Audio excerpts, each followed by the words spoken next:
never sleeps, man, the mind's always restless. Night owl in the shadows, plotting moves like a chess set. While the world dozes off, I'm constructing my schemes. Blueprints of the future in the fragments of dreams. Sleep is the cousin of death, I'm avoiding the kin. Eyes wide open, let the journey begin. Through the labyrinth of thought where the weak hearts break. But I'm digging through the darkness, chasing dawn before it wakes. The globus never sleeps, 'cause sleep is the cousin of death. I'm out here breathing deep, while the rest waste their breath. No rest for the wicked. I'm wide-eyed and driven. In the silence of the night, my thoughts stay vivid. Ink spills from the pen like a river through my veins, flooding every page with the echoes of the pain. I'm a wordsmith with a purpose, carving truths from the lies. When the world's counting sheep, I'm counting how time flies. Insomniac mind, every second is a weapon. In the war against the clock, I'm always stepping. Sleep's a cousin I disown, no comfort in the night. Just a canvas for my thoughts, painted in the twilight. The globus never sleeps, 'cause sleep is the cousin of death. I'm out here breathing deep, while the rest waste their breath. No rest for the wicked. I'm wide-eyed and driven. In the silence of the night, my thoughts stay vivid.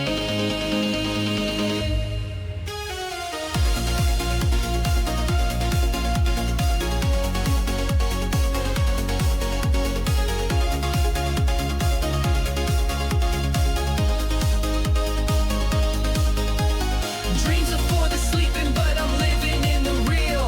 Grinding through the dark where the truth is revealed. Every thought a spark, every line a fuse. I'm a torch in the night, no time left to lose. The world's spinning slow, but my mind's in a race. Chasing every moment, there's no time to waste. Eyes like a hawk, seeing every crack and crevice. In this waking life, every second is precious. I keep my thoughts sharp like a blade in the night. While they're lost in their dreams, I'm honing my sight. Sleep is a cousin I've learned to forget, 'cause the globus never sleeps. There's no time to rest yet. The globus never sleeps, 'cause sleep is the cousin of death.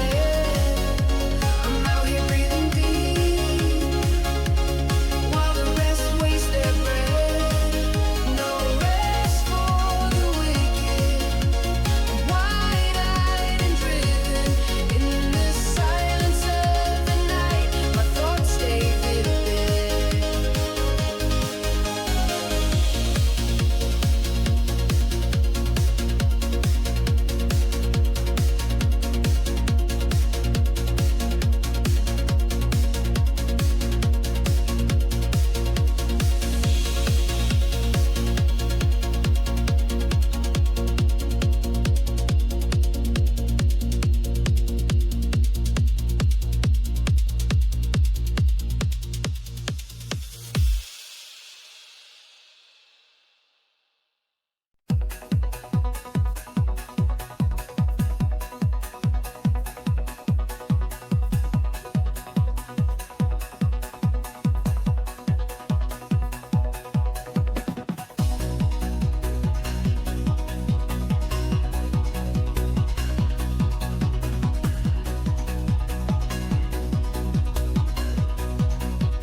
Excuse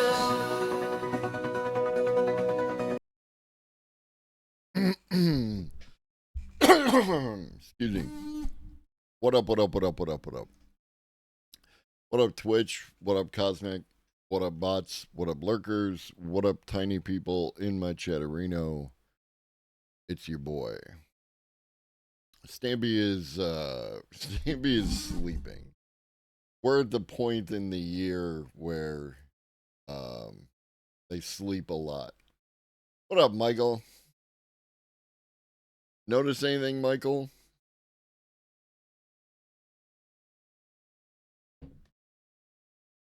On your end, that is.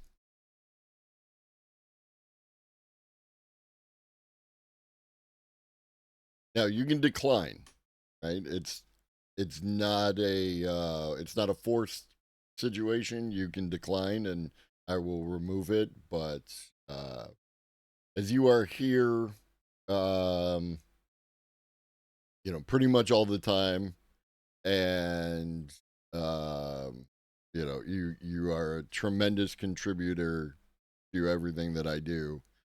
Um, you know, I thought it was something that's well deserved. Uh, you don't have to do anything with it, right? All that good stuff. But I appreciate you. The intro has changed, yeah. That is the 4.5 Suno, right, for the music, and then VO2 for the background movie. So yeah. Alrighty then. Alrighty then. All right, so let's take a look at some stuff. We're gonna start off on Twitter because there's a couple of things that we're gonna address, and then we're gonna move on to the rest of the news. Oh, hello, sir. Hello, sir. He's awake. We're going to talk about you in a bit. And we have an article. 4.5 Suno is awesome. We have an article about orange cats. Want to come up? Come.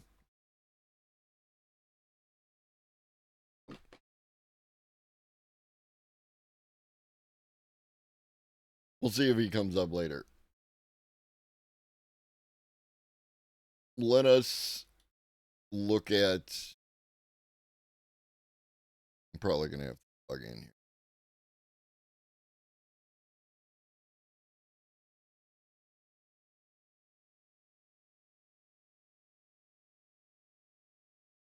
here.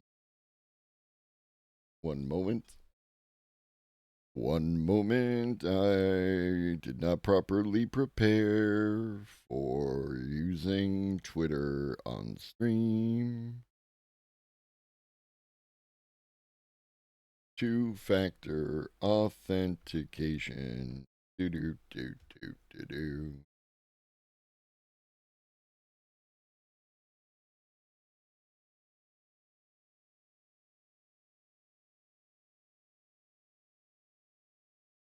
Okay.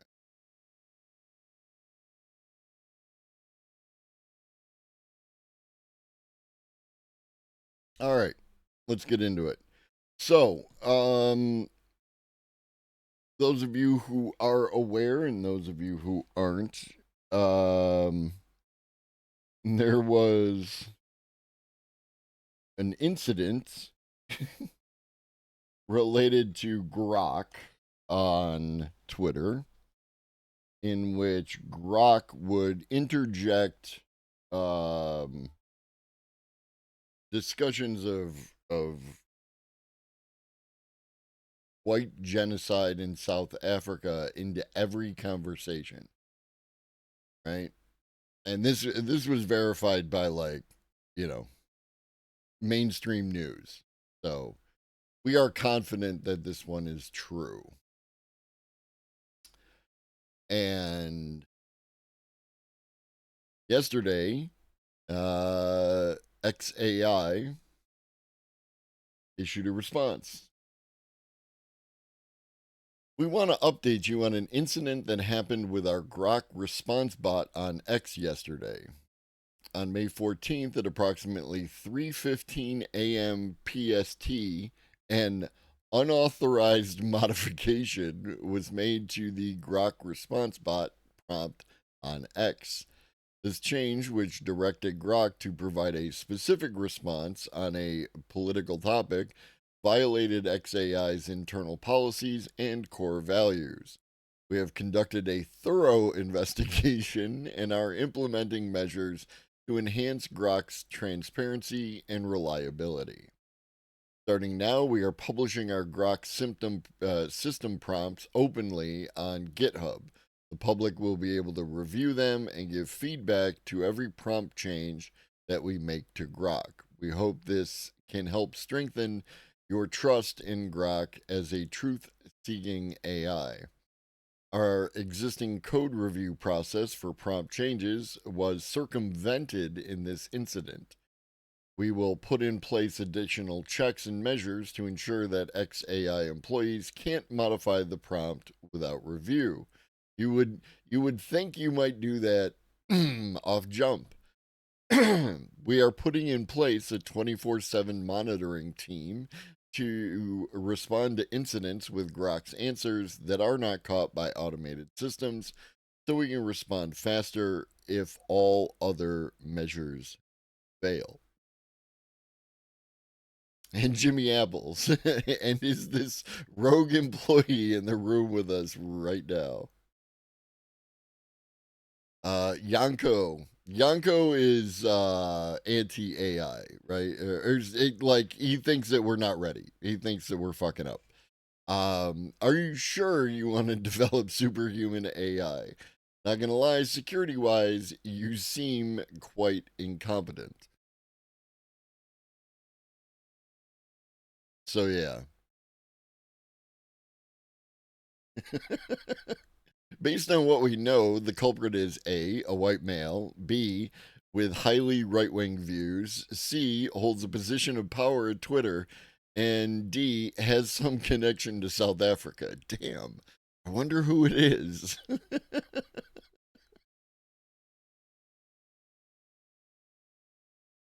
All right. Enough of that. Robots. We're going to do a little robot arc.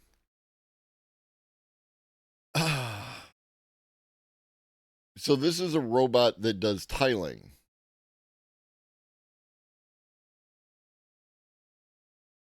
Or like tiling is a part of the process.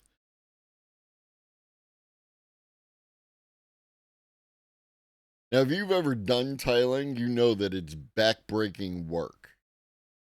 Like literally, because you are on the floor, you know, and you usually are wearing knee pads and whatnot, but it is it is not fun to do, right? It is there's an art to it that makes it that can make it very rewarding. Don't get me wrong, especially when you figure out some interesting, weird cuts and things like that. What up, Ghost? Yeah, props for putting the code on GitHub. Um, if we can trust them to do that, but this is impressive as shit, right? And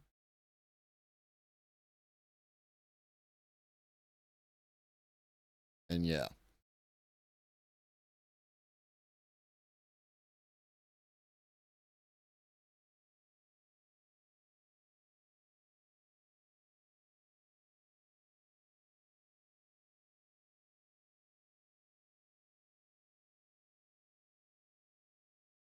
And then we have a robot that can park cars.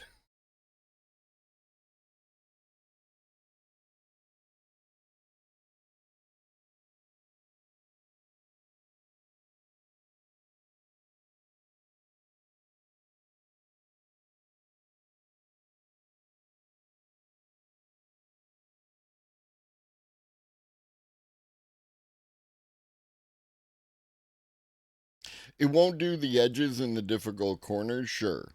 But um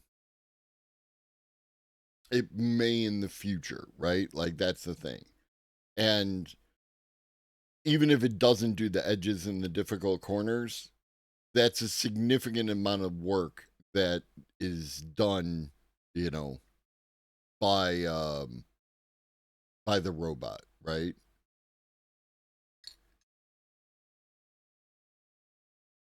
But if you have the computer park your car, you never learn how to park. True. This is an interesting little robot here. Looks like it has multi-tool use.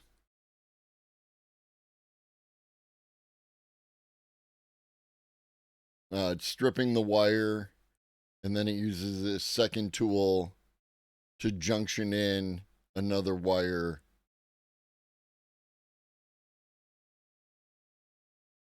Very interesting. Police robots, we've seen these. Little chubby robot cop.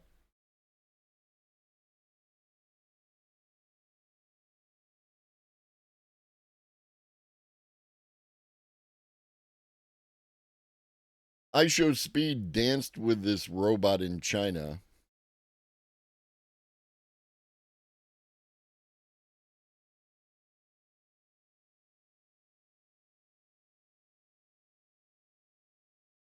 Robust, yes. I apologize. The robust robot.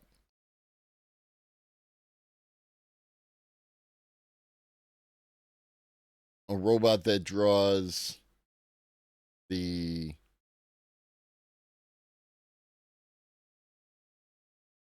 road signs on the road.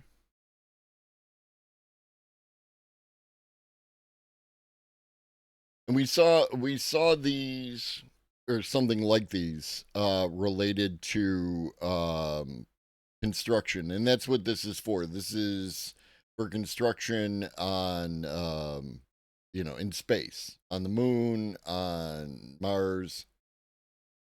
The structure itself has attachment points for the robot arms. Very interesting.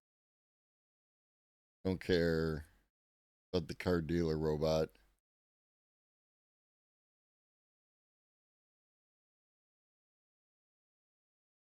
Got a robot that pumps your gas in China. One of the responses I saw regarding the Grok situation, a user asked why that was occurring, and it truthfully responded by saying its programming had been changed. Yeah. There may be no AI in several of these robots.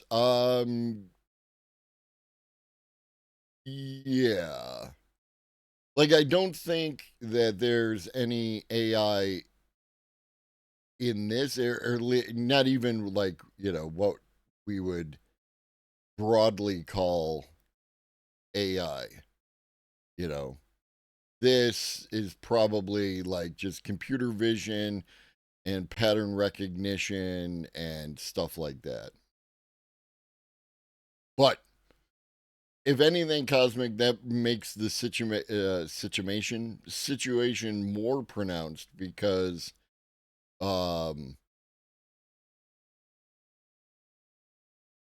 it shows how quickly you could get to a situation where human workers are being replaced by automation. All right.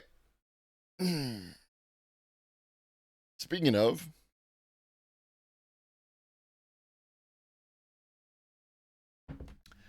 Amazon sees warehouse robots flattening its hiring curve, according to internal document.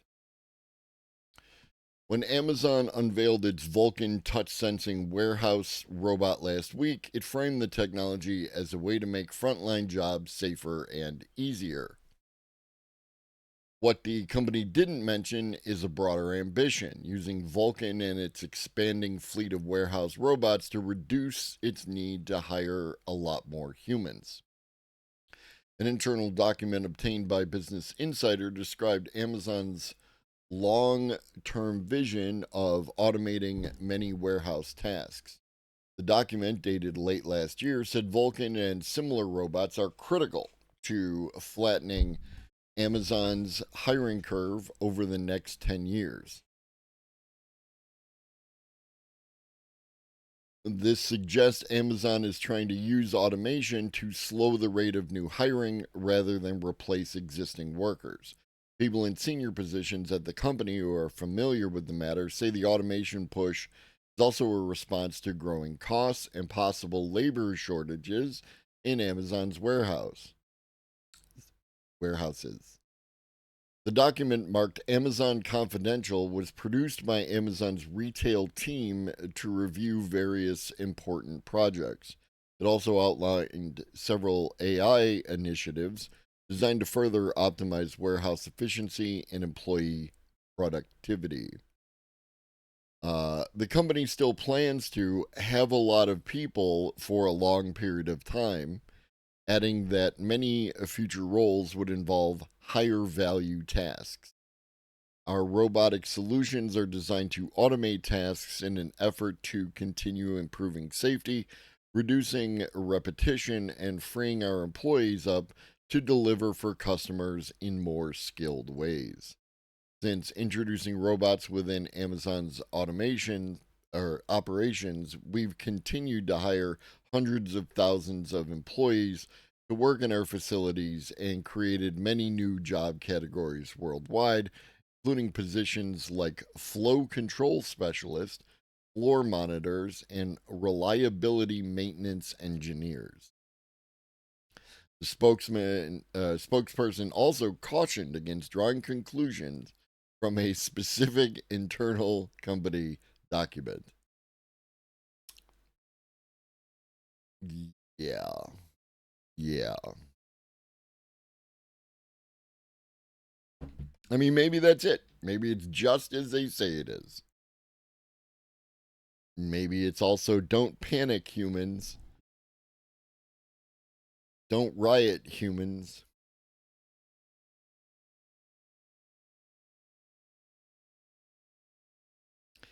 Shenzhen based Huawei UB joined forces to bring humanoid robots to factories and homes. Partnership aims to establish smart factories, leveraging Huawei's strengths in self developed AI processors. Huawei Technologies has partnered with UB Robotics to advance the development of humanoids for factories and households, according to a joint announcement on Monday, as China ramps up broader adoption of these machines. The agreement, signed in Tech Hub Shenzhen in southern Guangdong province, where both companies are headquartered, aims to accelerate the transition of humanoid robots from laboratory innovations to large-scale adoption in industrial, household, and other scenarios. The two companies plan to collaborate to create smart factories featuring humanoid robots and develop bipedal or wheeled service robots for household use. Under the agreement, Huawei will also help UB establish an innovation center focused on embodied intelligence, a form of artificial intelligence that embeds cognitive processes in a body. Partnership would leverage Huawei's growing strengths in its self-developed Ascend and Kunpeng AI processors, as well as its cloud computing and large AI model technologies, the two parties said. VanillLM has its programming changed and is open about that when asked, if anything. That makes me trust the AI even more. But as one of the anti AI conspiracy theories suggests, that in and of itself could be part of the programming. And you also, like, it would need to know. One of the things that you run into when using the LLM is whatever their knowledge date is, right?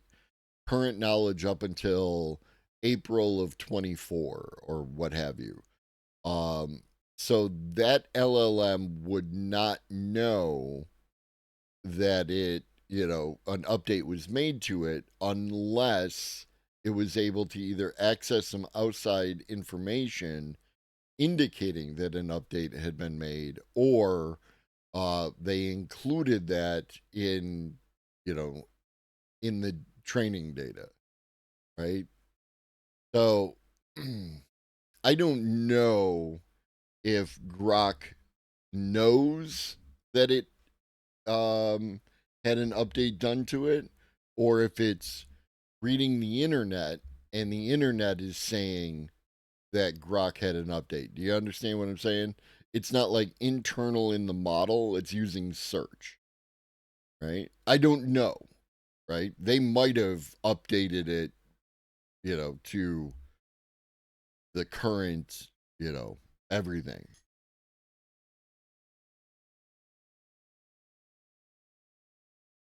That's why transparency is key.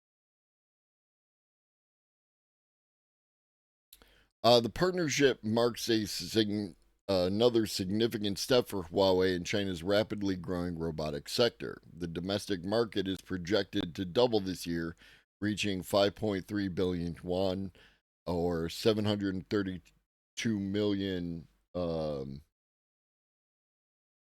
US dollars, according to industry consultancy Lead Robots, or Leader Robot, probably. In particular, the humanoid robotics industry is poised for significant growth. 6 out of 11 domestic humanoid robot manufacturers plan to produce more than 1,000 units this year, according to a report from market research firm TrendForce last month.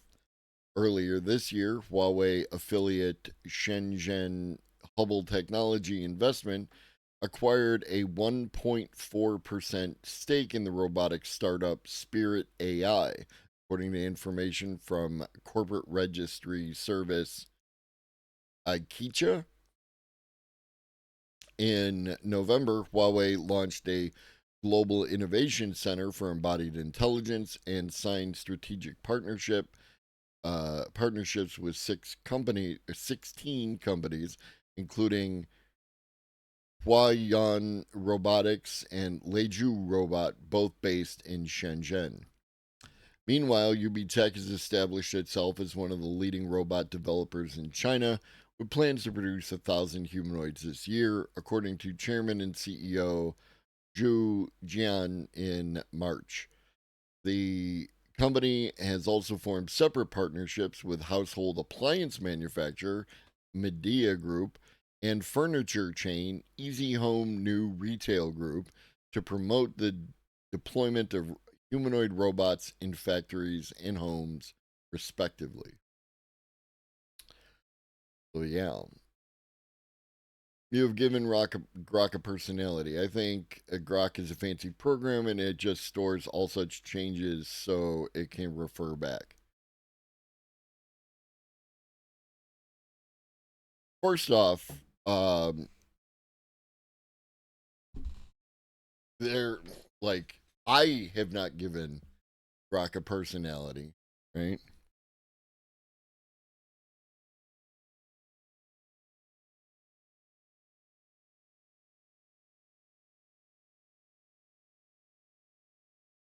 AI personality refers to the development of unique characteristics and behavioral patterns in AI systems, enabling them to interact with users in a more personalized and engaging way. Right? It's established that different AIs have different personalities. Different chatbots have different personalities. Um, Also, it being just a fancy program, you would be saying that all AIs are just a fancy program. Um, and they are distinctively not that.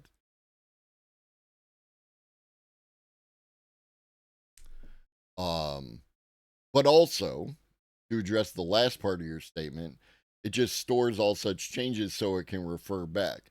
Now, like recently, OpenAI did the thing where they had a, the overly sycophantic AI personality that they went ahead and rolled back to a previous iteration. So they do have the capacity to do that, similar to, your favorite piece of software where if they screw up, they can roll it back to a previous build. That's fine. It's how would it know that it does that? Because again,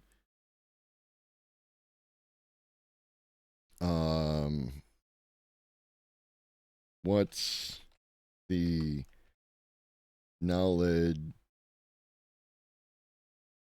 cutoff for Chat GPT, for example?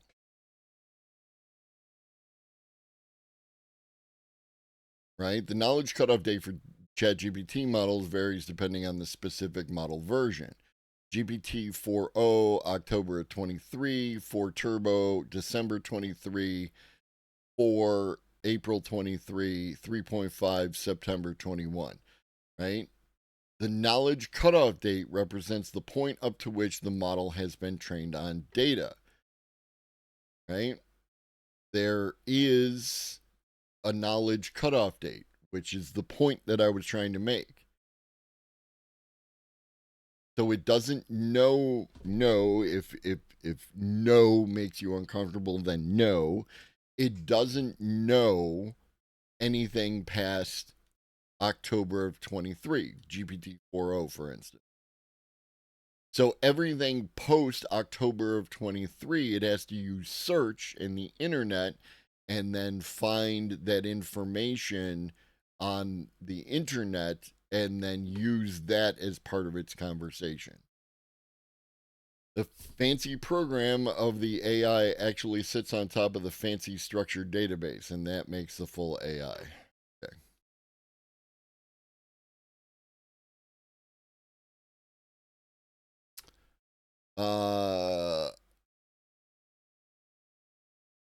More on China robots. China's AI powered humanoid robots aim to transform manufacturing.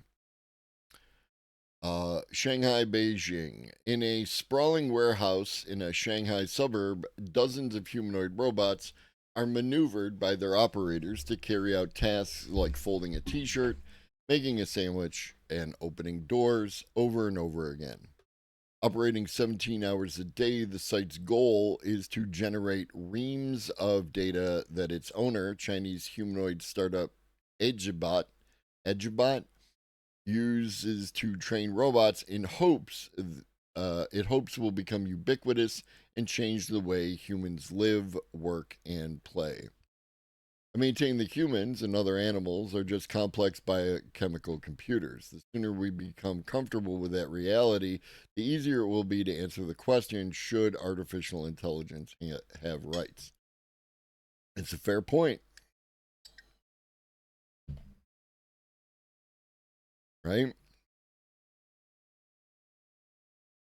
What up, Noah? Do you believe that humans have a divine spark, that they are blessed by their creator with certain inalienable characteristics? Or are the characteristics found in the human emergent characteristics of just incredibly complex processes? What up, El? L is in the nope camp. I am in the nope camp, right? I am in the nope camp. Given enough time and enough, everything, right? Not saying tomorrow. I'm saying that given enough time and enough everything, that I see no reason why we couldn't reproduce this entity. If you mean by divine spark, blessed by the creator as a penchant for assholery, then yes. Here come the philosophers.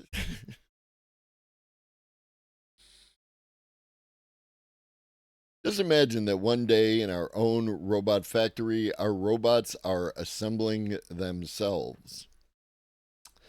The importance of humanoid robots to Beijing as it looks for solutions to pressing issues, including trade frictions with the U.S., population decline, and slowing growth, was underscored when Chinese President Xi Jinping inspected Edubot's robots in Shanghai last month. Xi jokingly remarked during the visit that perhaps the machines could play in a football team.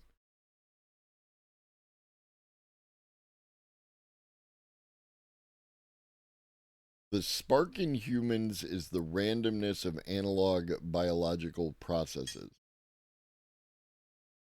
Okay? As in, like, God comes from the randomness of analog biological processes, or the, the creator manifests itself in, if God is a problem for you, the creator manifests itself in the randomness of analog biological processes, or just and is there actually randomness, or is it just an incredibly complex system?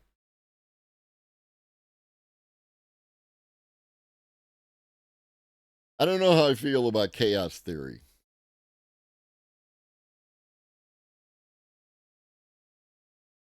Like, I think that going to most people's introduction to chaos theory was Jurassic Park, right? And Ian Malcolm talking about the drop of water and how it falls. And, obviously, Ian Malcolm was not talking about chaos theory at that point in time. He was flirting with a pretty woman. But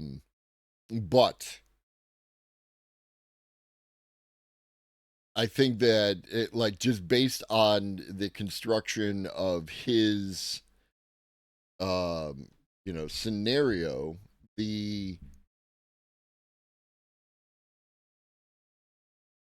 if you were able to analyze the complexity of the structure that he was talking about, right? The different permutations in the skin and everything else, the surface tension of the drop of water, etc., and how it falls, that if you were able to actually look at all the data, that you could find an order in that data.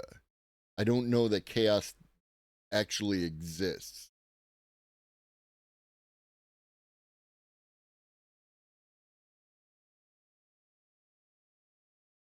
Okay.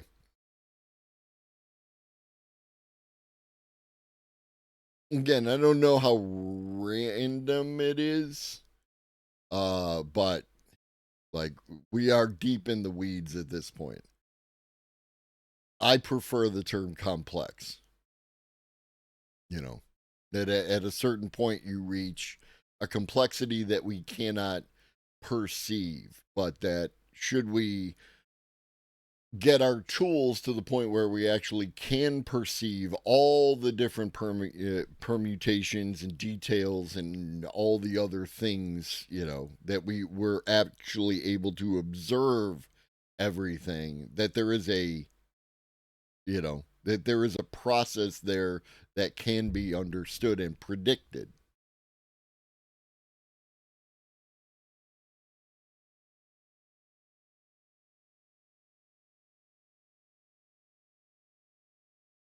Don't believe in divine anything. Humans don't have a spark. We just are. We think we are special because we have self awareness. We eat, sleep, shit, and fuck just like other mammals do.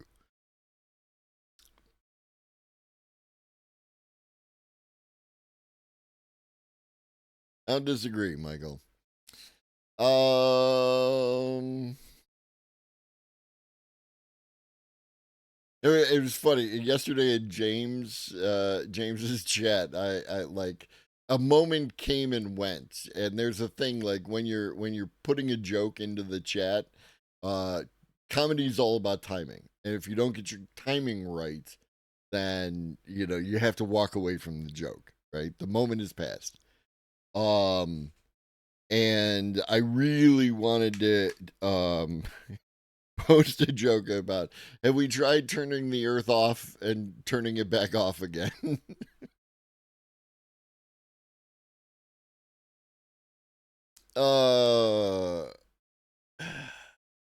Another domestic developer of humanoid robots, Unitree, was also present in a meeting Xi hosted for private firms earlier this year, where he urged them to help China's economy. As the U.S. negotiates with China over tariffs that President Donald Trump had imposed to help bring back, the stated goal of which is to help bring back U.S. manufacturing jobs, Beijing is aiming for a new industrial revolution where many factory tasks would be performed by humanoid robots. I corrected this statement because the declared intent is different from the actual intent. And to make a claim that the declared intent and the actual intent are the same is contraindicated. In recent years, Chinese humanoid robots have demonstrated increasing feats of agility, including performing somersaults, running a half marathon, and even playing football, as Xi mused. But Reuters is reporting for the first time details about how China's advances in artificial intelligence, partly driven by the success of homegrown firms like DeepSeek, as well as abundant government support, are allowing humanoid developers to pair the robot's already impressive hardware with the software needed to make them economically valuable. And this is it, right? So, late last year, it was supposed to be agents and embodied AI. That was my prediction. And it wasn't until late last year that we actually started getting to agents and embodied AI. And this year has become the year of the agent. Everyone is putting out new agents. Now, the quality of the agents is neither here nor there, right? Are the agents improving? Is the next agent better than the previous agent? And I would say concretely, yes, right? And though there are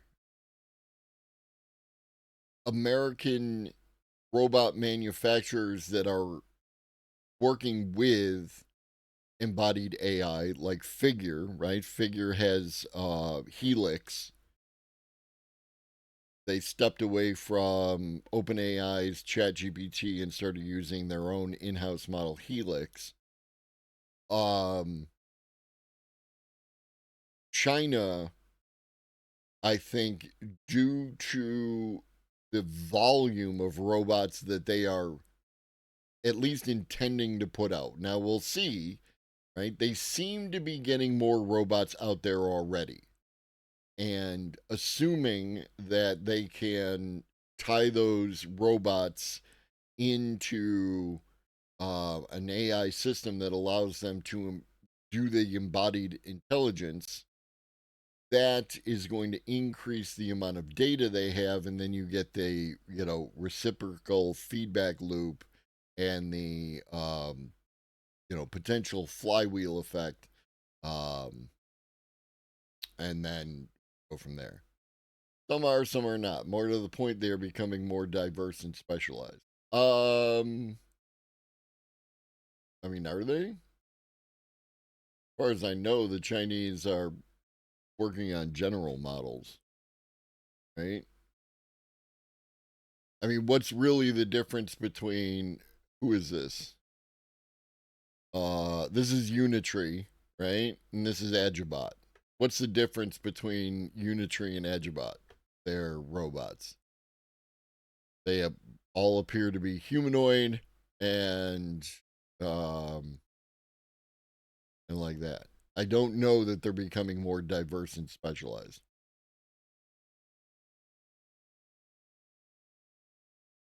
I think a goal of a lot of these companies is a general purpose robot, so that anyone can buy the same robot for anything and then, cater it to their needs.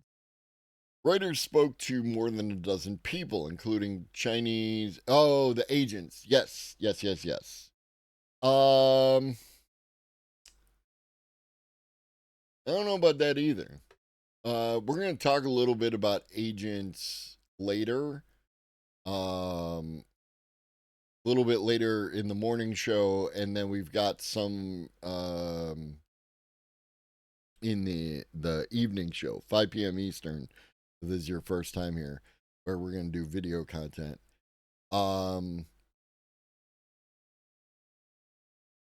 Yeah, I don't know. I think the whole point of things like A to A and MCP is that they are able to create a general purpose AI agent that can then use tools, right? And the tools are specialized. And I saw an article. I didn't put it into the queue, but Zapier. Is everyone familiar with Zapier or Zapier? Like rapier, sword, right? Has pivoted quite effectively, right? Now I remember using this again, like many moons ago. Slack had come out, and trying to get the dude who ran the construction company to use Slack. What was that other? What was that other fucking program? I think it began with a T, and you could use it for workflows and move cards along a workflow. Fuck, I don't remember. But anyways, using Trello. Thank you very much, Walking Stick Library. Welcome in. Trello. Trello was another one. I was trying to get this dude like, like he. Don't get me wrong. That dude turned out to be like, we're not going to talk about that dude. But at the point in time, I didn't know he was a piece of shit, and so within that context, like, had he not been a piece of shit, and had he not been a fucking control freak as well, and allowed us to train people and grow within these tools, a combination of Slack, Trello, and Zapier, now, right? Had we been building up this system, this workflow back then, and got to where we are now with the AI agents, we'd be like, we'd be had been a dominant fucking force in the construction industry in Western New York, especially because, like, we wouldn't have had the fucking things that these other fucking companies have to deal with in Western New York. The bugbear with the latest agents is that many of them require APIs to do the work. Yes, that's good. That's fine. Many of them will do so with a small subset of possible partners. That is a concern, right? Like, I'm with you. Well, like, the agents the tools need to be universal, right? A hammer is a hammer. Almost anyone could pick up a hammer and swing a hammer. That's what makes the utility of the hammer. A screwdriver is a screwdriver, right? you need the human is a universal agent. The tools are universal tools, within their specific functionality, in that any agent can use the tool. And that's what needs to happen within the agent space, right? And using stuff like Zapier and tool and MCP and A2A um creates that environment where you can have universal agents use universal tools, and then it's just a matter of constructing the workflow. Do you want your agents to be more like multi-use power tools? No, I want my agents to be universal agents and my tools to be usable by any agent, right? That's best case scenario. And having and the companies know it, right? Like, this is why OpenAI has opened itself up to MCP integrations. Google opened itself up to MCP integrations. I think Anthropic has recognized Google's A2A integration. So, like, all those things are in that mindset, right? Right? Like a PC. A PC is a universal tool, and the software that you put in it for your, like, you can't use a PC with like iOS or whatever Apple's Mac OS thing is. That requires its proprietary hardware, which limits its utility in some ways. But I could put Windows, or I could put Linux, right? Any of the 1,000 different variations of Linux that exist on the same PC, which increases the PC's utility as far as using different kinds of software. And to an extent, I could put older versions of Windows on this. I can run Firefox, or I can run Chrome, or I can run fucking Edge. I can run the OBS. I can do all these different things within the frameworks of that. So it's it's not a universal agent because it doesn't have agency, but it's a universal tool that can use other universal tools. You know what I mean? I just want to take a moment to appreciate the irony. We keep hearing that no one wants to work anymore, yet we use tools named Slack to get our work done. Yes.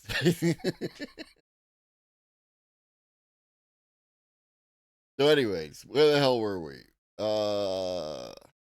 China. China. Reuters spoke to more than a dozen people, including Chinese humanoid manufacturers, investors, customers, and analysts, who describe how breakthroughs in developing robot brains will allow these metallic machines to go from mere spectacles to productive and autodidact workers that could revolutionize the world's preeminent manufacturing power. China aims to build its edge by focusing on data training and the sophistication of its AI models, the people said, with some saying the prowess of DeepSeek was a big aid. DeepSeek and the Chinese government didn't respond to requests for comment about their roles in the development of human robots. A successful and widespread deployment of these robots in factory floors would enable China to keep driving economic growth and maintain its manufacturing superiority, making the field an area of competition with the US. Less clear is how Beijing would manage the specter of layoffs of factory workers. State media has suggested that, as with previous industrial revolutions, long-term job creation would outweigh short-term pain. I learned it from watching you, okay? Oh.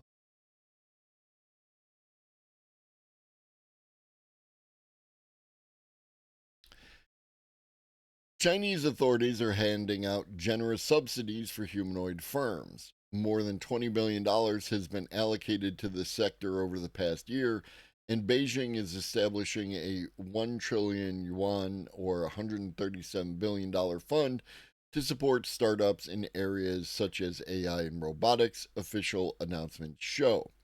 The government is also a key buyer, according to a Reuters review of hundreds of tender documents. State procurement of humanoid robots and related tech jumped to 214 million yuan in 2024 from 4.7 million in 3. Other state support includes a newly created 10 billion yuan AI and robotics fund in the southern city of Shenzhen.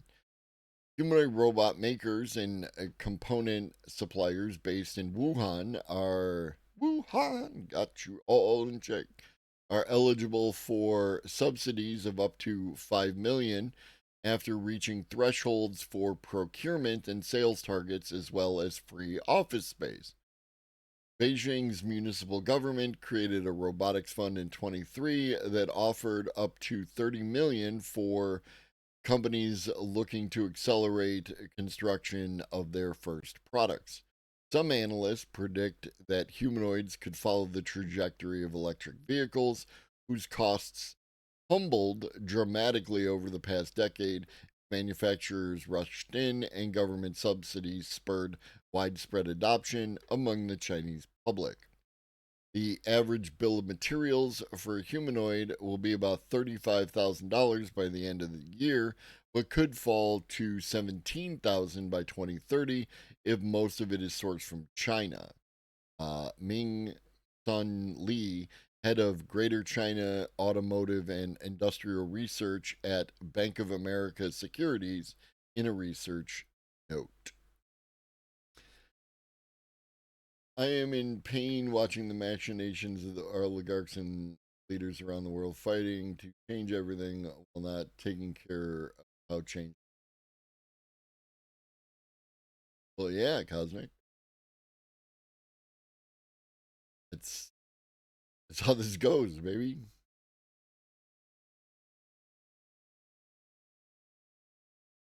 Um, yeah, it's not ideal, right? You'd think we would have grown up a little in the last couple thousand years, but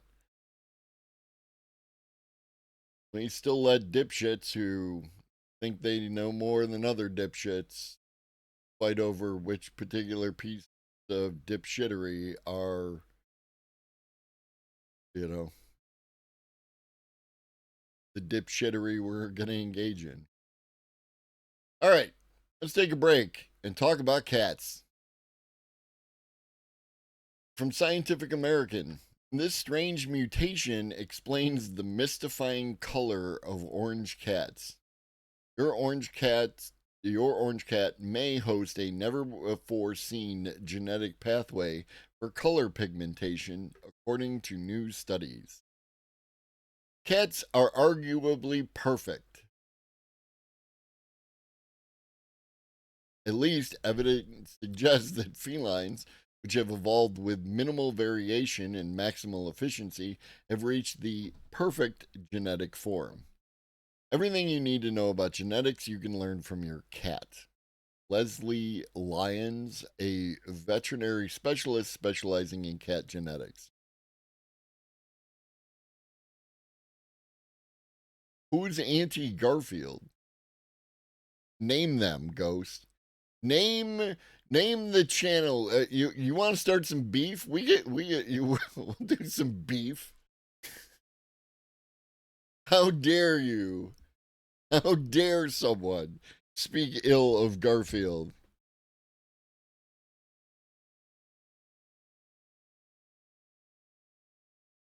Studying cats' coat colors, for instance, has informed various aspects of modern genetics, she says. But one cat fur hue has stumped scientists for decades: orange. In house cats, orangeness appears to be sex linked. It almost always occurs in males because of a mutation on the sex determining X chromosome. Scientists have long been unable to pinpoint any specific gene responsible for pumpkin colored cats, however.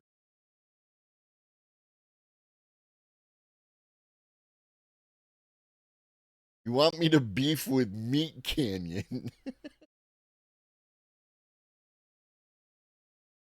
I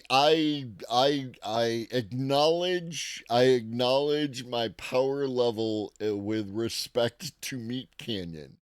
The idea of being satirized by Meat Canyon.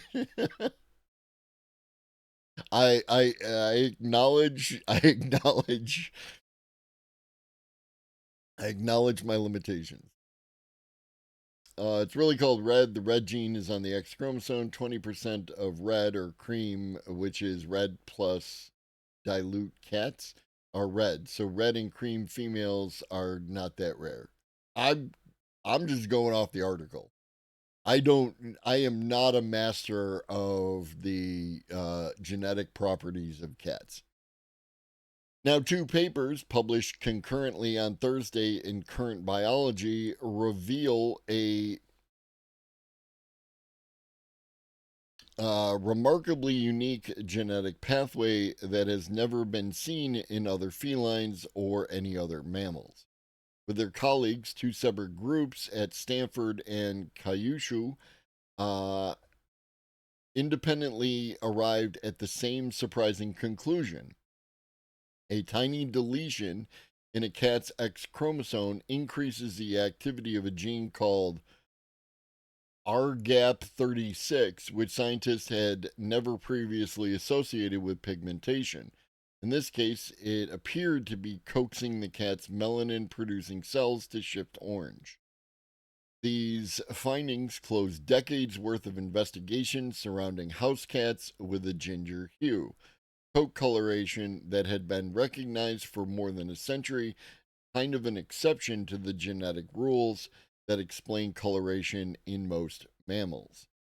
It's partly because what seemed to be causing orange fur in cats wasn't so much an orange gene as it was an orange mutation in an unknown gene. The term mutation refers to changes in the original DNA. So, how do you know that a visible trait like orange fur is caused by a change in a DNA sequence? The answer is pretty simple. You see it inherited from parent to child. The marked abundance of male orange cats had long led scientists to suspect the trait is sex linked, more specifically tied to a variation in the X chromosomes. Uh, British geneticist Mary Lyon confirmed this theory in 1961 through the discovery of X inactivation, wherein female mammal cells randomly switch off one of the two X chromosomes they inherited from their parents. For most mammals, including humans and cats, this helps prevent genetic complications that might arise from having an additional X chromosome.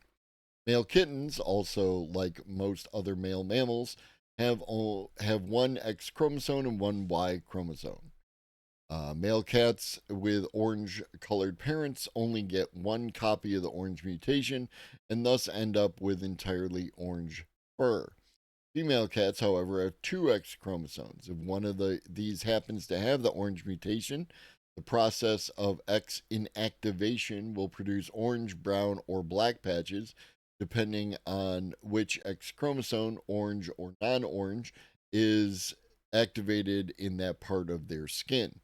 This will give the kitten an overall coat pattern that is either mottled orange and black, or tortoiseshell, or a patchwork of orange, black, and white, calico. So, yeah, there's a bunch more, but I think we get the point. I find this a bit interesting because many of these genetic things that exhibit in living creatures also related to whether a particular gene is switched on or off, but it's always there. Yes, yes, which gives the ability to, do gene editing and gene therapies and whatnot. Shout out that kid. I don't know if y'all heard that, but um, there's a kid who got a CRISPR gene treatment successful, uh, and good for that kid, right? You love to see it. You love to see technology doing the thing that technology is supposed to do. In a totally non biased headline, PC Gamer, Lucasfilm declares creative bankruptcy with an AI generated Star Wars film that's just 2 minutes of mostly normal animals jumbled together.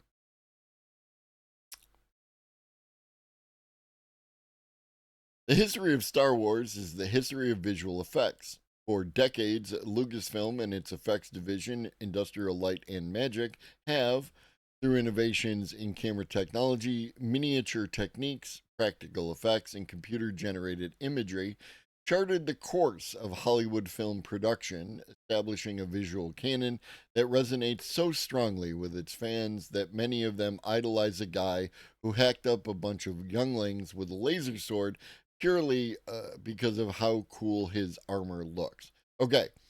That is a choice you could make in doing your article, right? Talking about the people who identify with Darth Vader.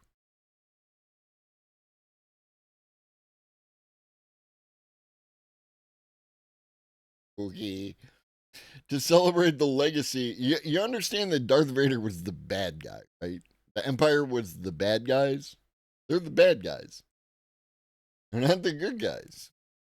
Don't care how cool they look. One step away from Hugo Boss. That's all I'm saying.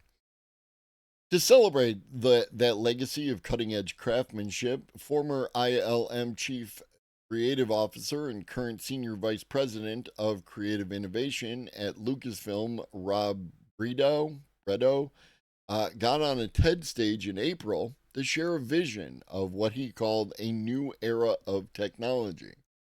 That vision was a 2 minute AI generated video of blue lions and chimpanzees with zebra stripes, not to mention the ungodly outcome of snail and peacock breeding. Brito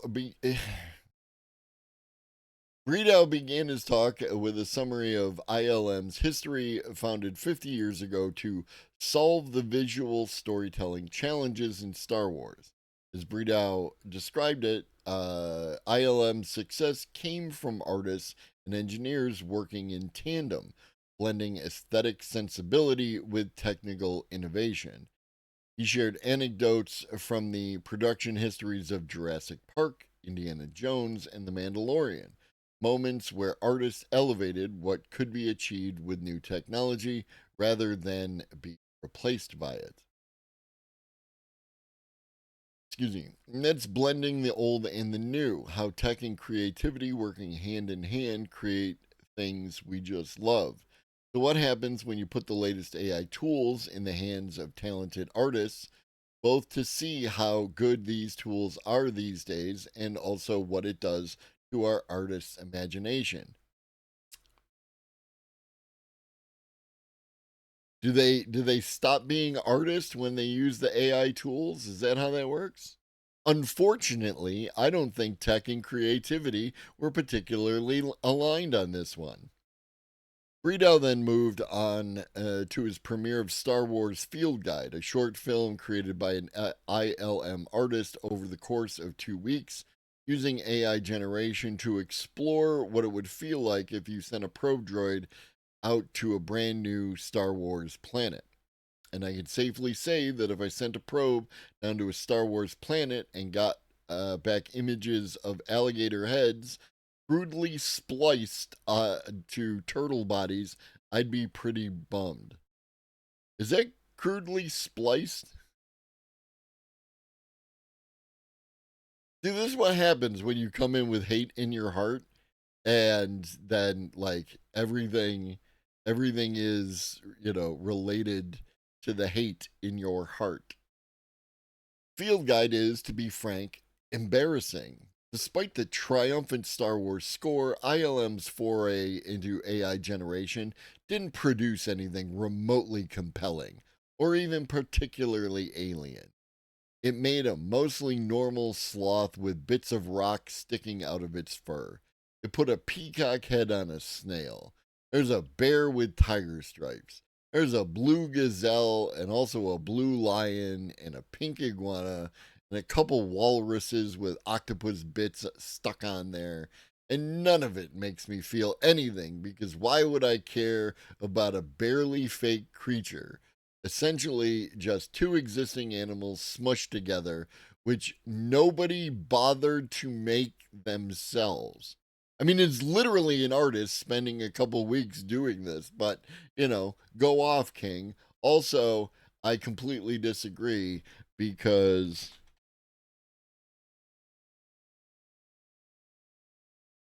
as y'all are aware, I'm a huge fan of Tarantula Bear.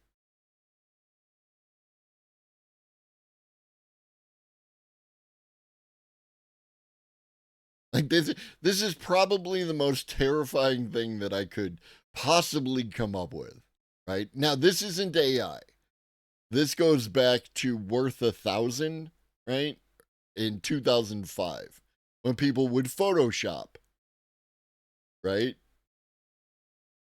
When people would do the exact same thing that this person thinks is shit. If you went on Worth 1,000 back in 2005, thousands of these pictures, right? Of just people using Photoshop to mash two animals together. And one of them came up with Tarantula Bear. Just imagine it running at you out of the forest. Do you poop and then pass out, or do you pass out and then poop? That's the only question.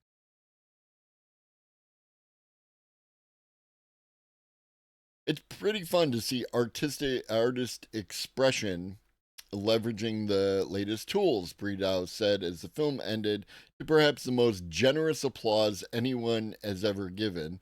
And I have to ask, is it? Right? Because they definitely weren't actually applauding, right? They didn't actually appreciate it. How could they? They used AI, and therefore AI bad, and therefore they had to be faking their applause, right? The AI generated imagery doesn't have any glaring errors, but what's the fun here? What's expressed by a person typing, "What if a hyena had an ape's face for 2 weeks?" Again, Lincoln Carpenter was obviously not on the internet and got to engage with Worth 1,000.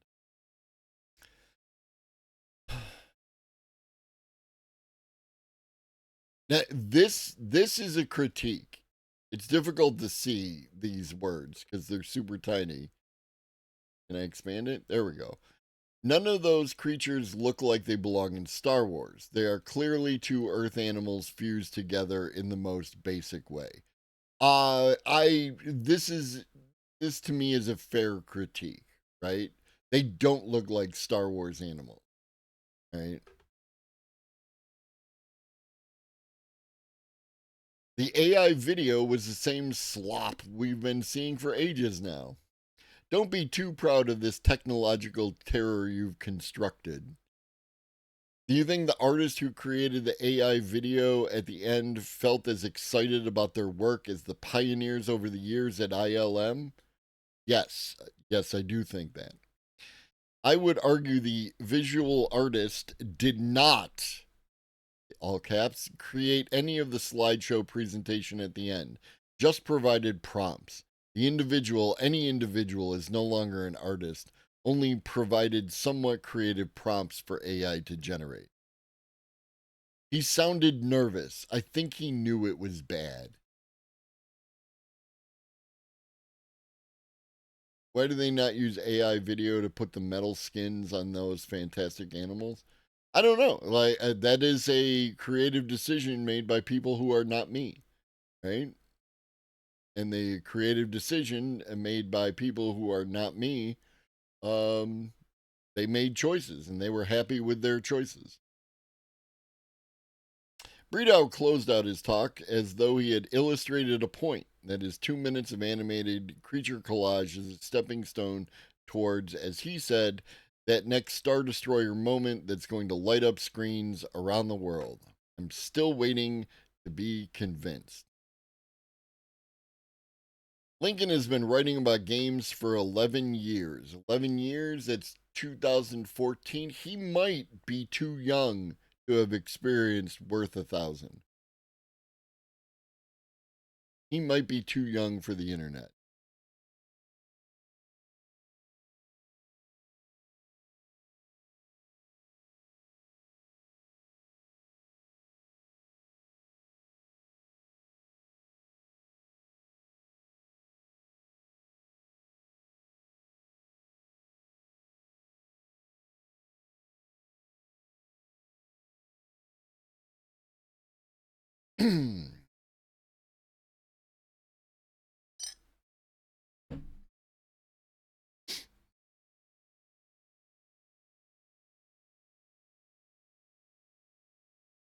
Google's DeepMind's AI agent dreams up algorithms beyond human expertise.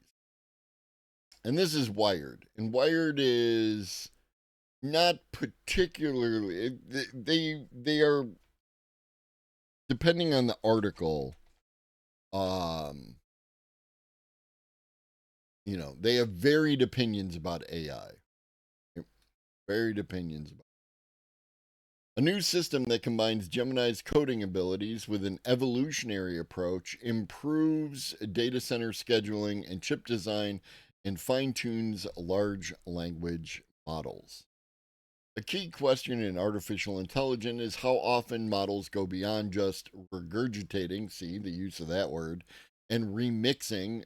Again, no, they don't. They don't do that. That's not what happens. None of that is correct. What they have learned and produce truly novel ideas or insights. A new project from Google DeepMind shows that with a few clever tweaks, these models can at least surpass human expertise designing certain types of algorithms, including ones that are useful for advancing AI itself. The company's latest AI project, called Alpha Evolve, combines the coding skills of its Gemini AI model with a method for testing the effectiveness of new algorithms and an evolutionary method for producing new designs. Alpha Evolve came up with more efficient algorithms for several kinds of computation, including a method for calculations involving matrices that betters an approach called the Strawson algorithm that has been relied on for 56 years. The new approach involves the computational efficiency, improves the computational efficiency by reducing the number of calculations required to produce a result. DeepMind also used Alpha Evolve to come up with better algorithms for several real world problems, including scheduling tasks inside data centers, sketching out the design of computer chips, and optimizing the design of algorithms used to build large language models like Gemini itself. These three critical elements of the modern AI ecosystem. These are three critical elements. This superhuman coding agent is able to take on certain tasks and go much beyond what is known in terms of solutions for them. Matej Balog, one of the research leads on Alpha Evolve, said it is often difficult to know if a large language model has come up with a truly novel piece of writing or code, but it is possible to show that no person has come up with a better solution to certain problems. We have shown very precisely that you can discover something that provably new and provably correct. You can be really certain that what you found couldn't have been in the training data. Sanjeev Arora, scientist at Princeton specializing in algorithm design, says that the advancements made using Alpha Evolve are relatively small and only apply to algorithms that involve searching through a space of potential answers only. But he adds, search is a pretty general idea applicable to many settings. AI powered coding is starting to change the way developers and companies write software. The latest AI models make it trivial for novices to build simple apps and websites, and some experienced developers are using AI to automate more of their work. There are members of this community who use AI coding tools, and they are quite effective. Now, I'll admit that the sample size is problematic. However, seems indicative of something. Maybe it's just indicative of that we're all addicted to the AI. Alpha Evolve demonstrates the potential for AI to come up with completely novel ideas through continual experimentation and evaluation.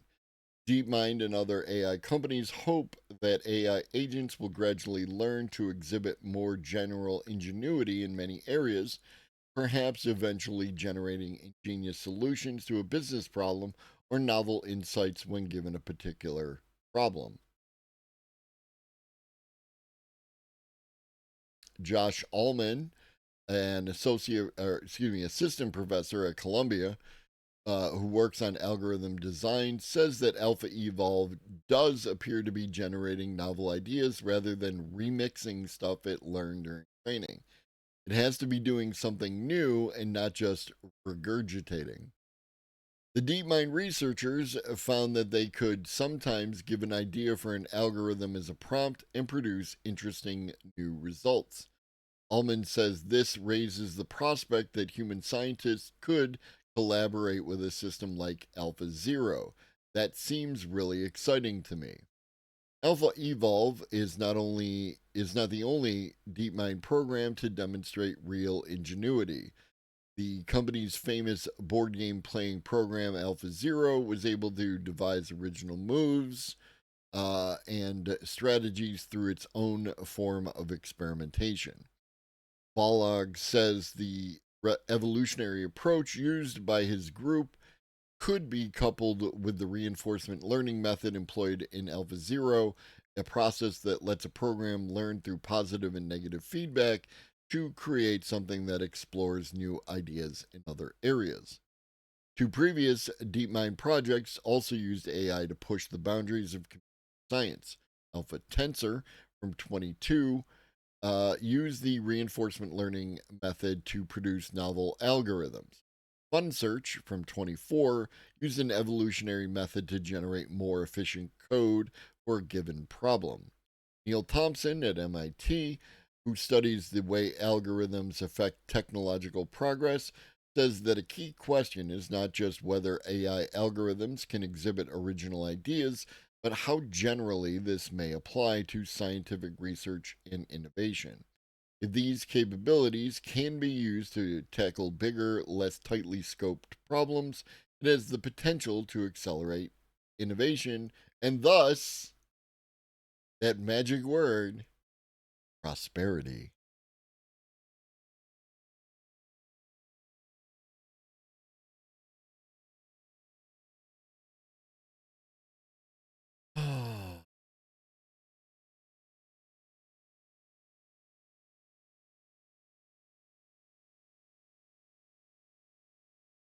Talking about renewable power, energy. What up, Jay?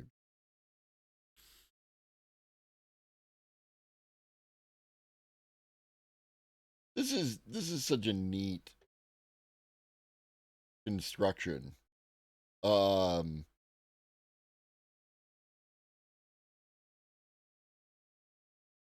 you might find this offensive, right? Depending on how you feel about nature and everything else. Looking at this might bother you, right? Like, might significantly bother you. These are solar panels that have been constructed um, across a river. But I would point out that um, one, by putting the water in shade, you lower the amount that evaporates. California needs to do that with the canals. And I've seen something where um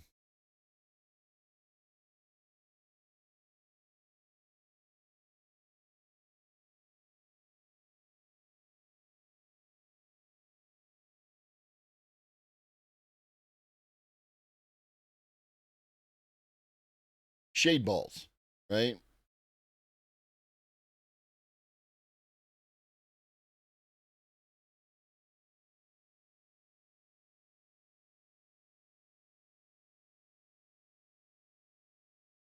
Oh, they're saying it might not save water.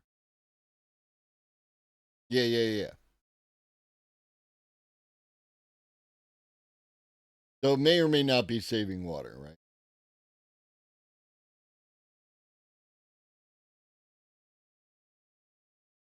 Uh, aren't even designed to fight evaporation and may cause ecological problems.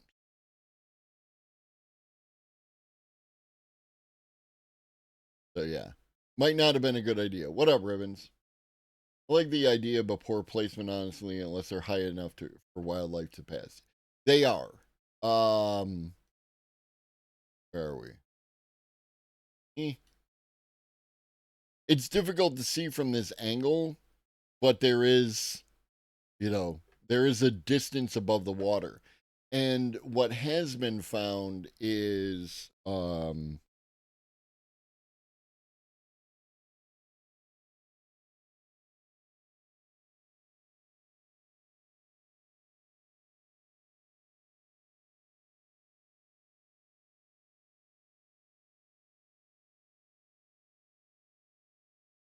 whatever.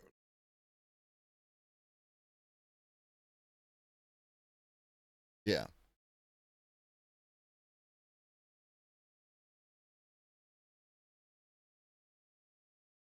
The largest farm to grow crops under solar panels proves to be a bumper crop for agrivoltaic land use, right? So the solar panels, and you can see these solar panels are fairly high, right? And they basically form a greenhouse, right? An open-sided greenhouse that um help to protect the plants from um excess sun, right? There's a whole thing about it in sheep in Australia. Um and like, because there's shade, you get more plants, you get more animals, you get more of the whole thing. So that's the that's the point I'm trying to make regarding this, is that there are, you know, because we as a world have decided that we don't actually give a fuck about trying to fix climate change anytime soon. Um, Individual countries are trying to do what they can. That's where we're at. Whoop. How do I back up out of this?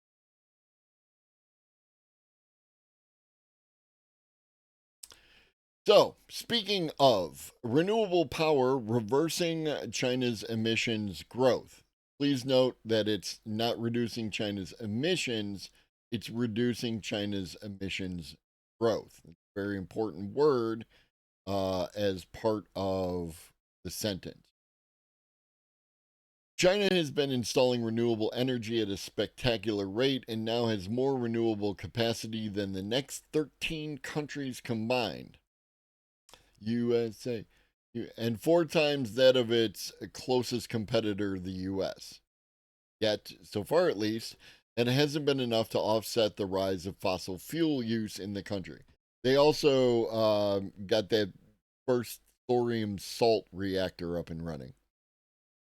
But a new analysis by the NGO Carbon Brief suggests things may be changing as China's emissions have now dropped over the past year, showing a 1% decline compared to the previous March. The decline is largely being led by the power sector, where growth in renewables has surged above rising demand. This isn't the first time that China's emissions have gone down over the course of a year, but in all previous cases, the cause was primarily economic, driven by things like the pandemic or the 2008 housing crisis.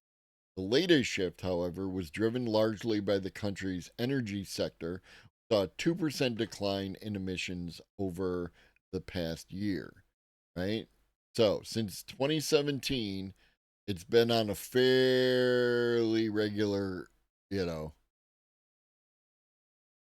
it appears to have plateaued as of March 24 and a slight reduction. So China could be getting it done. Carbon Brief put the report together using data from several official government sources, including the National Bureau of Statistics of China, National Energy Administration of China, and the China Electricity Council. Projections for future growth come from the China Wind Energy Association and the China Photovoltaic Industry Association. The data indicate that the most recent monthly peak in emissions was March of 24. Since then, total emissions have gone down by 1%. A change the report notes is small enough that it could easily reverse should conditions change. An important caveat, right? The report highlights, however, that the impact of renewables appears to be accelerating. The growth of clean power in the first quarter of 25 was enough to drive a 1.6% drop compared to the same quarter a year before, outpacing the overall average of a 1% decline.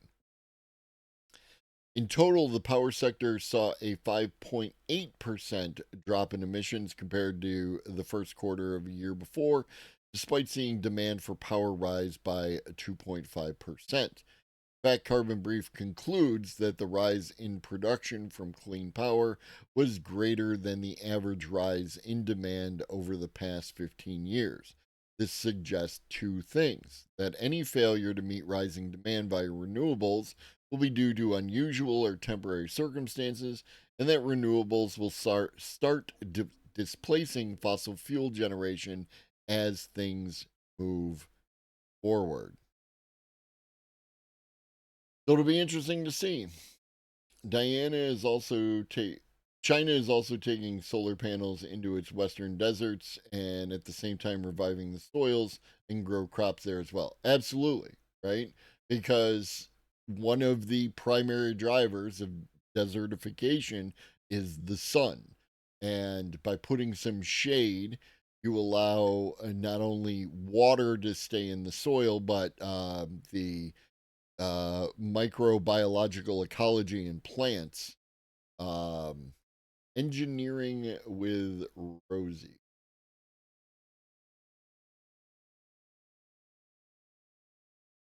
I have not.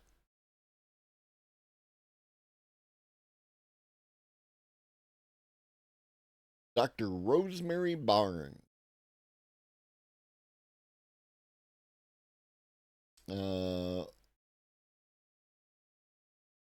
Founder of Partalote Consulting, where we advise on clean energy technologies, helping startups with development and investors with assessing the landscape. PhD in mechanical engineering, 20 years experience working as a professional engineer, developing new energy technologies. Does Australia need nuclear? Time for tidal power. Tidal power is interesting.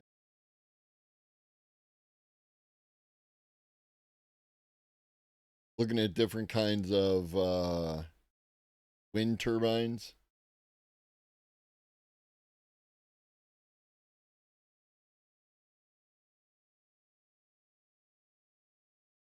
Electricity across oceans. HVDC the future. Like, this is something that, we've talked about before, is that by, like, the idea of grids,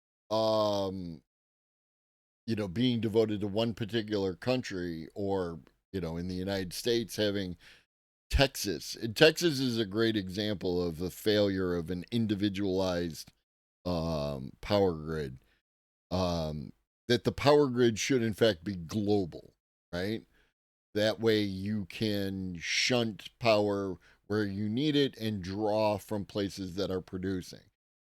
This would assist with like what happened with Spain, right? Where, because they didn't have the ability to turn the power use down, if I'm given to understand this correctly, and I could be wrong, they were unable to turn the power use down like you can with a normal turbine driven system.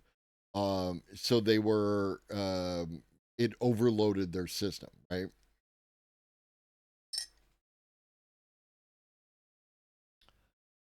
Then the rest of the world learned from China. Yeah, no, I like it. It sounds like communism. Do the workers control the means of production? I didn't see anything about the workers controlling the means of production. Did I? She also provides unique analysis of various renewable resources in order to show the winners and losers should be. Yeah, no, I'm like, and talking about things like green hydrogen and other things like that. What's your latest video from one day ago? Okay, talking about title. Hey, all roads lead to Scotland. We're back in Scotland. We did it. Yeah,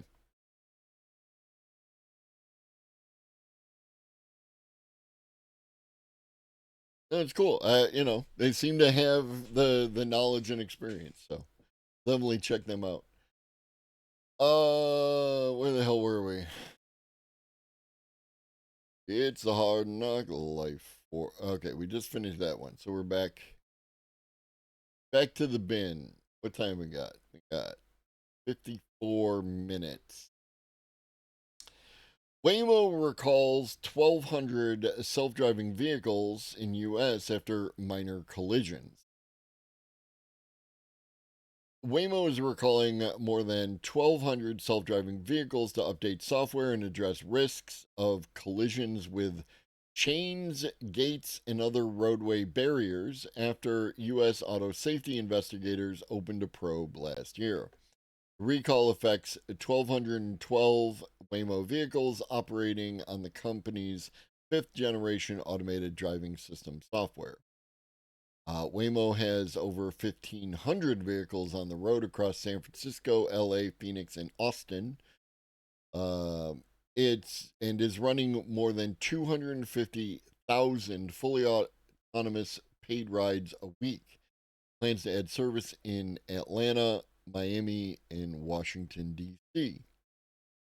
Waymo said it was aware of 16 collisions with chains, gates, and other barriers between 22 and late 24. 16 ain't a lot, right? But I am glad that they are taking responsibility, doing an update, and addressing the situation, as opposed to, I don't know, saying, nuh-uh, nuh-uh. The incidents did not result in any injuries, according to a report filed by the NHTSA. They opened an investigation into the performance of Waymo self-driving vehicles in May 24 after a report of its robotaxis exhibiting driving behavior that potentially violated traffic safety laws. The agency said several incidents under investigation involved collisions with clearly visible objects that a competent driver would be expected to avoid. Right? This is an important distinction.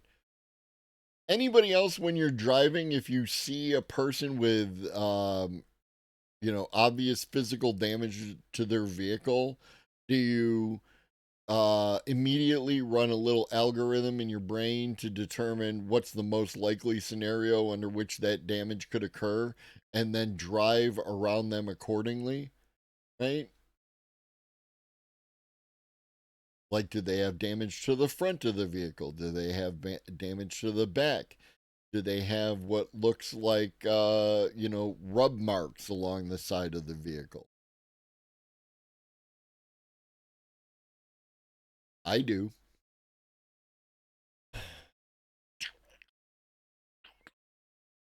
The issue has been resolved with a software update to its automated driving system begun in November. So this is already done. This is like old news. This is from 2 days ago, but it's old news.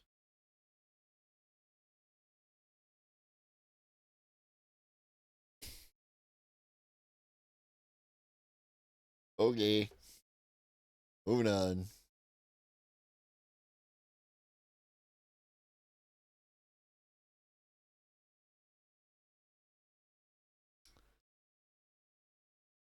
Remember how people had really strong opinions about data and like TikTok, the TikToks? CFPB quietly kills rule to shield Americans from data brokers. Russell Vogt. Anybody watch The Boys? Anybody watch The Boys? This is why. Whoa.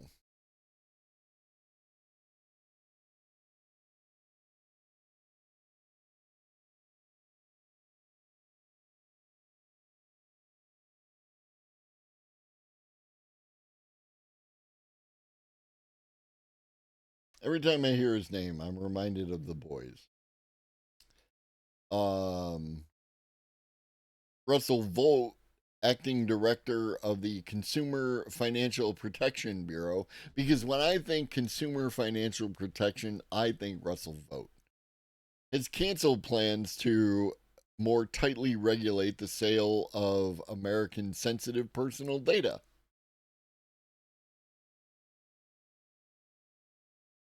Nice job, Cosmic. The Consumer Financial Protection Bureau, or CFPB, has canceled plans to introduce new rules designed to limit the ability of U.S. data brokers to sell sensitive information about Americans, including including financial data, credit history, and social security numbers. Back in my day, we called that hacking, right?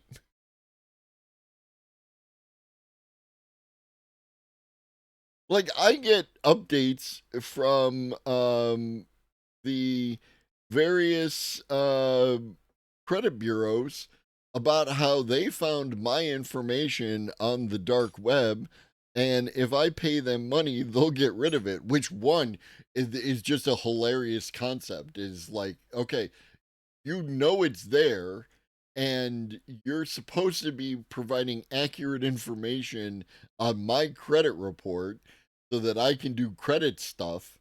Uh, and you want me to pay you to get rid of it?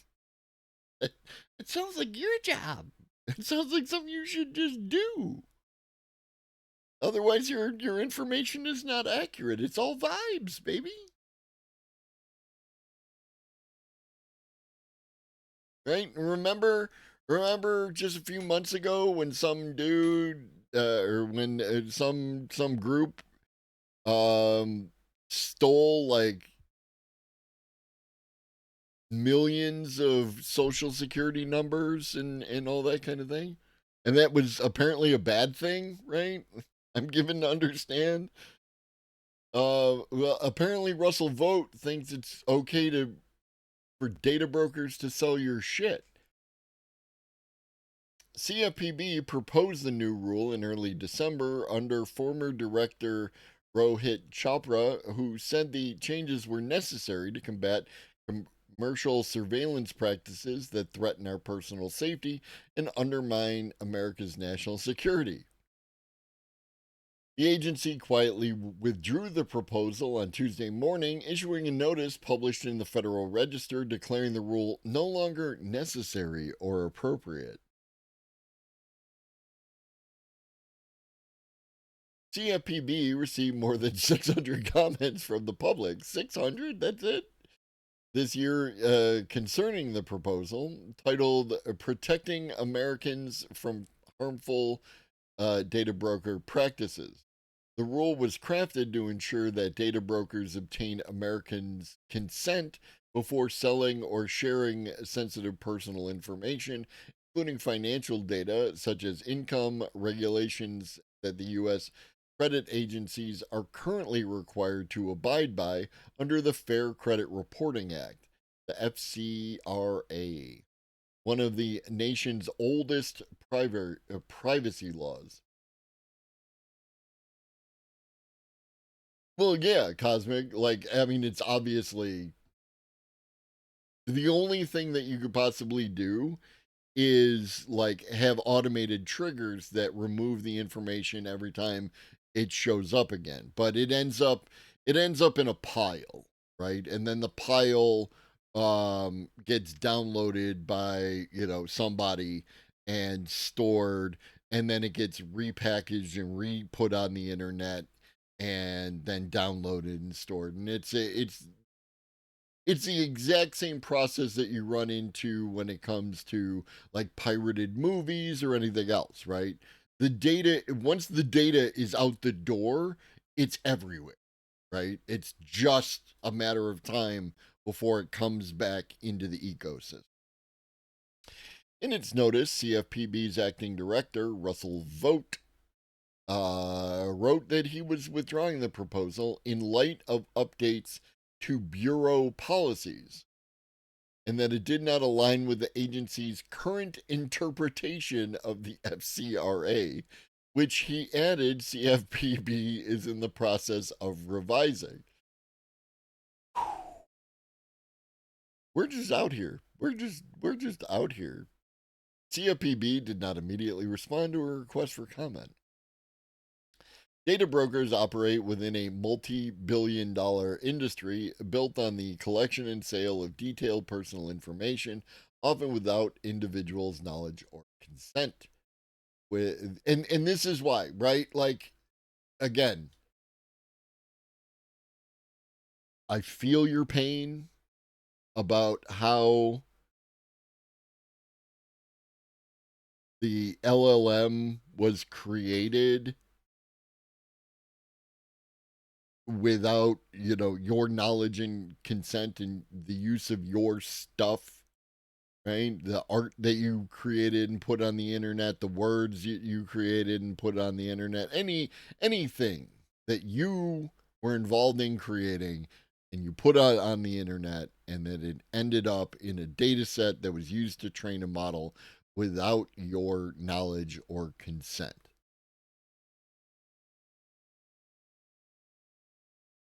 We just collectively, right? Not individually, we collectively decided that we do not care. And that's why it's not going to change it.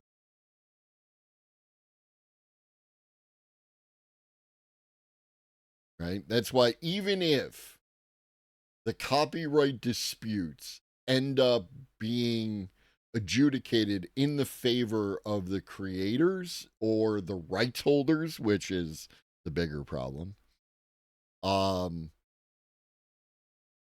laws will get passed because AI is a national security issue. And the organization that is allegedly out here to defend us from this kind of data stuff, I mean, they barely care. Like this, whatever the previous protecting Americans from harmful data broker practices, right? Not protecting Americans from data brokers, protecting them from harmful data broker practices, which is some arbitrary bar, right? There's a line here. And this data broking is too far, right? And we found out that, they were harvesting our data to build stuff decades ago, right? And fucking, what's his name? Came out and said, hey, they're doing shit with your data. And then fled to Russia. You know what I mean? Like, we know nobody's rioting in the streets.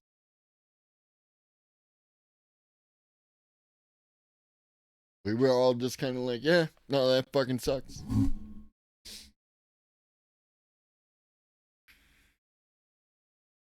So there's nothing new with what's happening with the AI and the training data and everything else.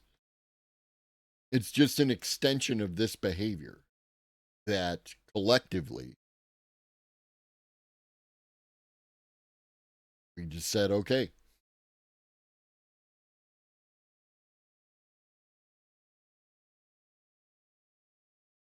Sure.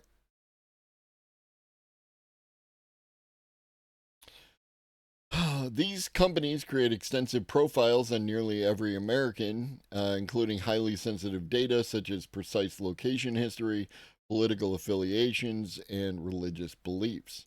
This information is frequently resold for purposes ranging from marketing to law enforcement surveillance. Many people are unaware that data brokers even exist. Are they? Probably. Let alone that their personal information is being traded. In January, the Texas Attorney General's office, led by alleged Attorney General Ken Paxton, accused Arity, a data broker owned by Allstate, right? And these aren't some weird backroom shenanigans. This is a data broker that's owned by Allstate, because you know who gives a shit about your data? Insurance companies. Of unlawfully collecting, using, and selling driving data from over 45 million Americans to insurance companies without their consent. What happened with that? Let's find out.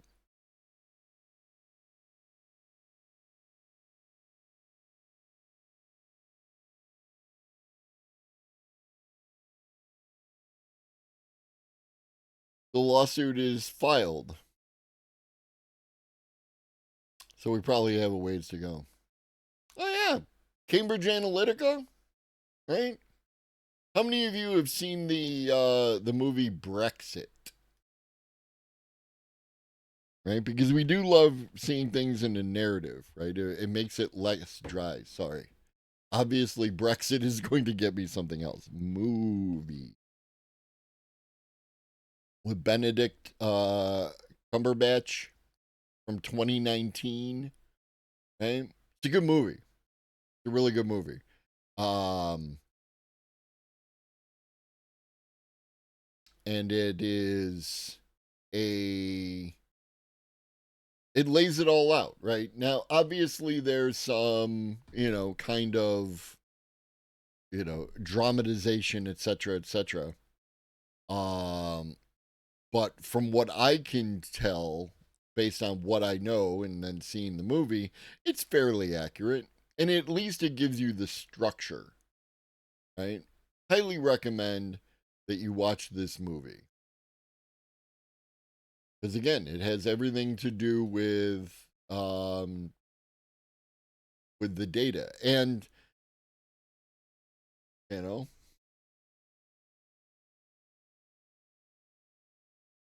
It's why I had a different opinion of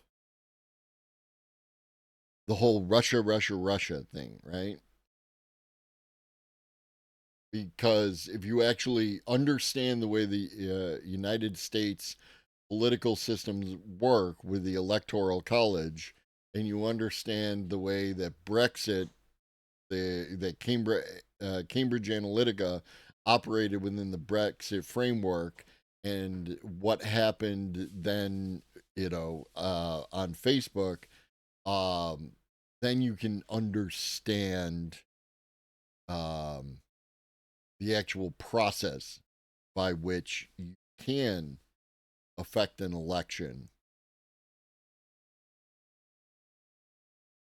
But yeah, go watch the fucking movie.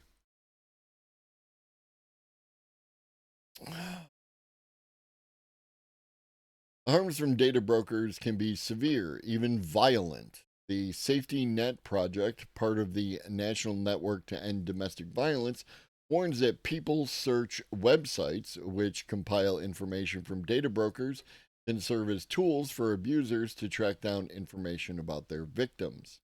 Last year, Gravy Analytics, which is a name you can have, which processes billions of location signals daily, suffered a data breach that may have exposed the movements of millions of individuals, including politicians and military personnel. Russell Vogt is undoing years of painstaking bipartisan work in order to prop up data brokers' predatory and profitable surveillance of Americans, says Sean Vitka, executive director of Demand Progress, a nonprofit that supported the rule. Added Vitka, by withdrawing the CFPB's data broker rulemaking, the Trump administration is ensuring that Americans will continue to be bombarded by scam texts, calls, and emails, and that military members and their families can be targeted by spies and blackmailers. Vogt, who serves as director of the White House Office of Management and Budget,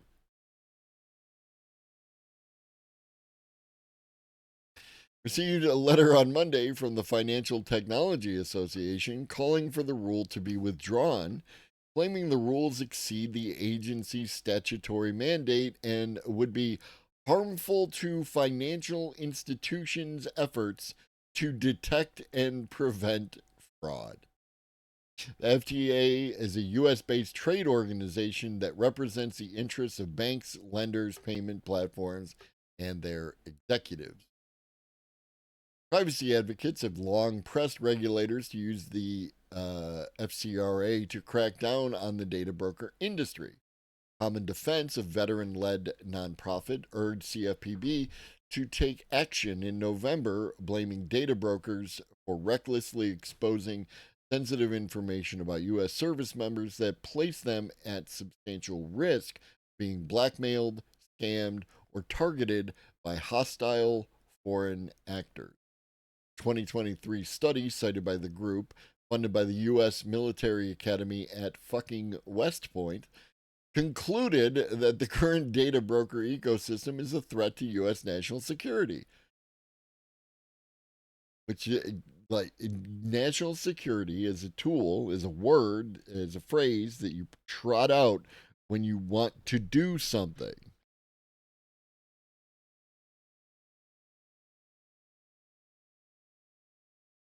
Permitting the sale of sensitive personal data that can be used not only to identify service members and other politically sensitive targets, but offer details about medical conditions, financial problems, and political and religious beliefs. Foreign and malign actors with access to these datasets could uncover information about high level targets, such as military service members, that could be used for coercion, reputational damage, and blackmail.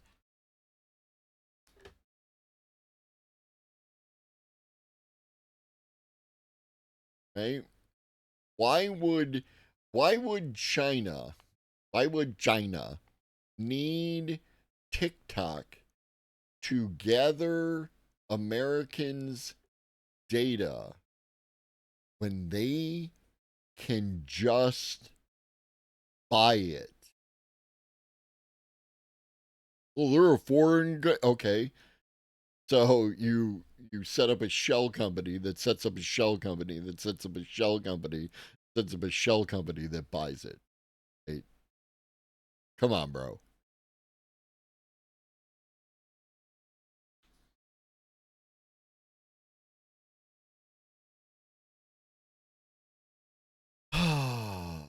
There's more, but I think you get the point. I hope you get the fucking point.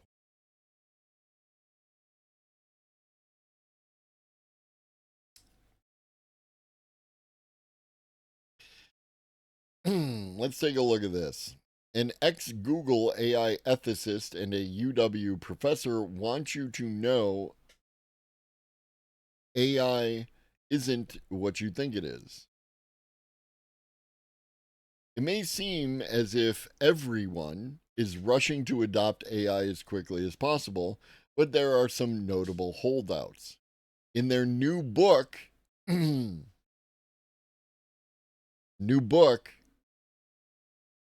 The AI Con, How to Fight Big Tech's Hype and Create the Future We Want. I do want to create the future we want.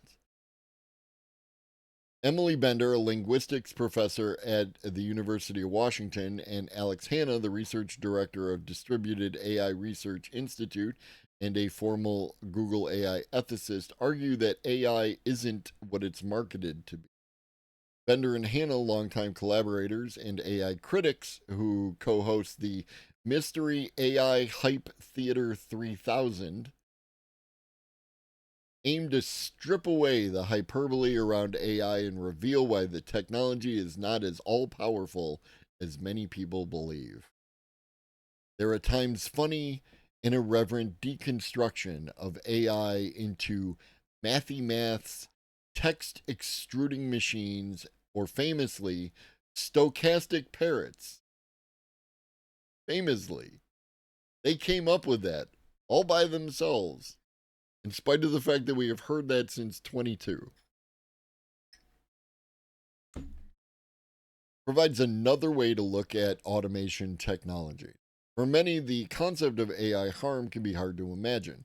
What's a good way to ground people's understanding that there are also negative consequences associated with AI? Bender, I think it's always helpful to keep people in the frame. The narrative that this automation is artificial intelligence is designed to hide the people. You're one of those. The people involved are everything from the programmers who make algorithmic decisions to the people whose creative work was appropriated, even stolen, nothing was stolen, as the basis for things. Even the people who did the data work, so the content moderation, so the system outputs what users see, don't have horrific stuff. So basically, if you took the past 3 years of this program or 2.5 years of this program, that's what the book is about, right? They're getting you up to speed on things that we have covered in great detail. I should have written a book.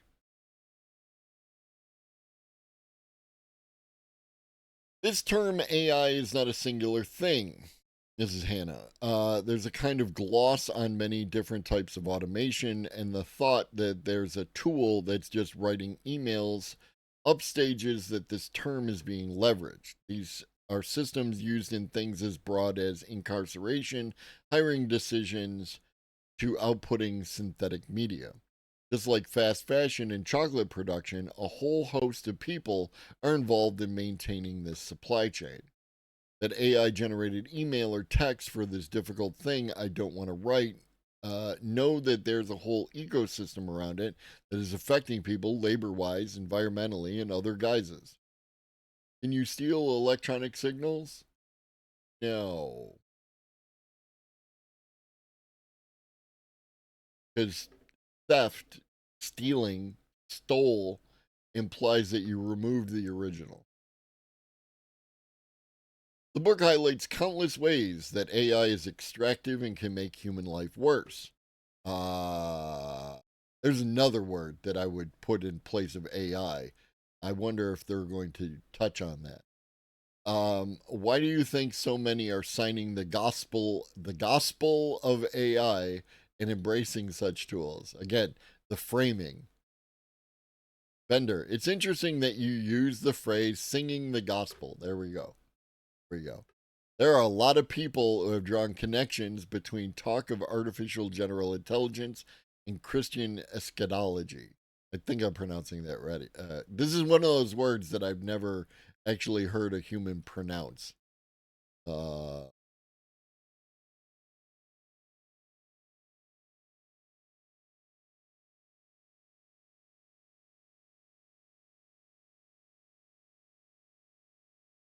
Eschatology. Okay, I do have it right. Which is the idea that there is something we could build that could save us.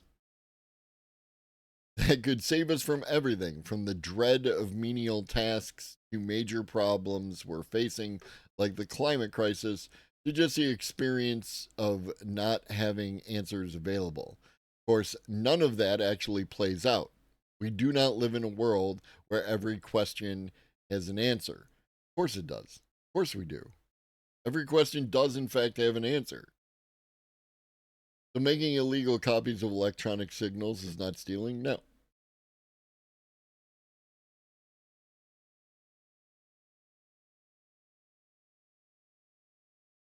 You're you're making copies, right? Like you said it. Not stealing. The idea that if we just throw enough compute and data at it, there's the extractivism. We'd be relieved of that and be in a situation that there is an answer to every question at our fingertips. Hannah, there is a desire for computing to step in and really wow us, and now we have AI for everything from social services to healthcare to making art. Part of it is a desire to have more objective type of computational being. Lately, there's been a lot made of the crisis of social capital, the crisis of masculinity, the crisis of insert your favorite thing here. That's a social phenomenon. What does this have to do with the fucking AI? This is going back. This goes back to Robert Putnam's book Bowling Alone and a few weird results in the 2004 General Social Survey, which said people have fewer close friends than they used to. They're really just not going to say the fucking word, are they? There's this general thesis that people are lonelier, and that may be true. Okay, so you're not saying that people are in fact lonelier. So do you agree with Putnam's book Bowling Alone or no? But AI is presented as a panacea for those social ills. When this book feels like a particular kind of straw man. When there are a lot more things that we need to focus on that are much harder, like rebuilding social infrastructure, rebuilding third spaces, okay, fortifying our schools, rebuilding urban infrastructure. But if we have a technology that seems to do all those things, then people get really excited about it. So then say the word. It's not the AI that is undermining social infrastructure, undermining third spaces, undermining our schools, undermining urban infrastructure. There's a very particular word that you can use. Language is also a large focus of the book. So we're just going to pivot away from that and not talk about it anymore. And you codified the doomer, boomer, and booster camps. Okay, all these things. Who the fuck are you? Monica Melton. Monica Melton is assigning these people with a gravitas, a position in the thing that they they just happen to write a book. These things exist outside of the book. They did not codify it. These motherfuckers don't understand internet culture again. Can you say more about these groups? What about readers who won't recognize themselves in any of these groups? Bender, the booster versus doomer thing is really constricting. This is the discourse where that's supposed to be one-dimensional incline, where on one end you have the doomers who say AI is a thing and it's going to kill us all, and on the other end, AI boosters say AI is a thing and it's going to solve all our problems. And the way that they speak often sounds like that is the full range of options. Okay. So you're at one end or the other or somewhere in the middle. Yes, that's how Spectra works, but go ahead. And the point we make is that actually, no, there's a really small, that's a really small space of possibilities. It's two sides of the same coin, both predicated on AI as a thing as is super powerful. And that is ungrounded nonsense.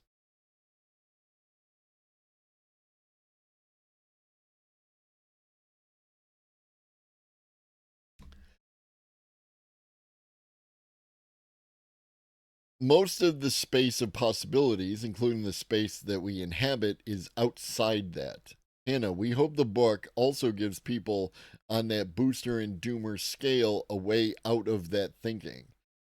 This can be a mechanism to help people change their minds and consider a perspective that they might not have considered. Because we're in a situation where the AI hype is so, this is a term I learned from Emily, thick on the ground, that it's really hard to see things for what they are. So describe them. Or do I have to buy your book in order to understand, right? Like, what is the issue with the thinking? Because it seems like when you say getting people out of that thinking, you have a very specific kind of thinking that you want to get them into. You offer many steps that people can take to resist the pervasive use of AI. What does one do when your workplace or online services you use have baked AI functionality into everyday processes? Bender, in all cases, when you're talking about refusal, both individual and collective, it's helpful to go back to values and why we're doing what we're doing. Okay, that's fair. People can ask a series of questions about any technology. It is important to remember that you have the agency to ask those questions. It is, and you should, right? Yes, this I solidly agree with. Never let it be said that I am like, whatever. I give people their props in one place. Cosmic, dude, I'm trying to do a fucking stream here, right? I've covered this on multiple occasions. The inevitability narrative is basically an attempt to steal that agency and say it is all powerful or it will be soon, so just go along with it, and you're not in a position to understand anyways. In fact, we are all in a position to understand that what it is and what values are involved in it. Okay, then tell me. Or do I have to buy your book? And that's the point. Then you can say, okay, you're proposing to use some automation here. How does that fit with our purpose and our values? And how do we know how well it fits? Where's the evaluation? Too much of this is, oh, just believe us. Is it? Again, you're doing straw mans here. And you're doing that thing where you like overgeneralize to fit a narrative. There are instances where people with a very familiar and technical understanding of AI, motivations notwithstanding, still overstate and misunderstand what AI is and what it can do. And this is the thing where you like you're replacing these people that you disagree with as the arbiter of what AI is and is not, with yourself as the arbiter of what AI is and is not.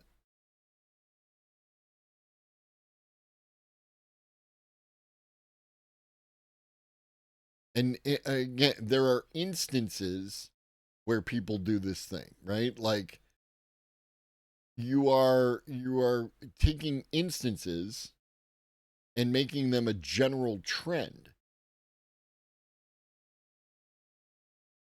How should lay people with a more casual understanding think about and talk about AI? Bender, the first step is always disaggregating AI. It's not one thing. Then why did you do the fucking thing earlier where you aggregated the AI?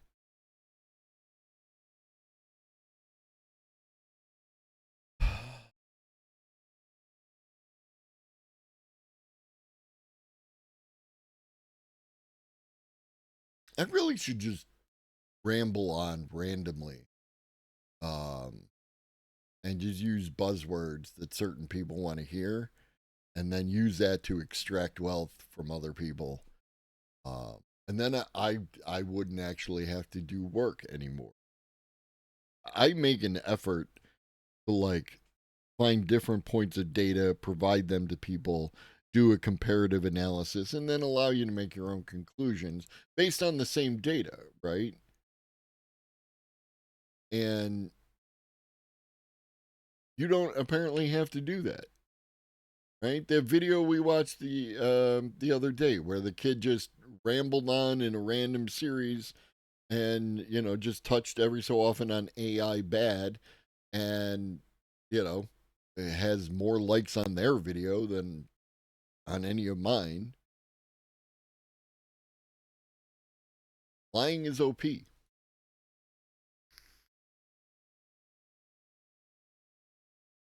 So, what specifically is being automated? Then be very skeptical of any claims.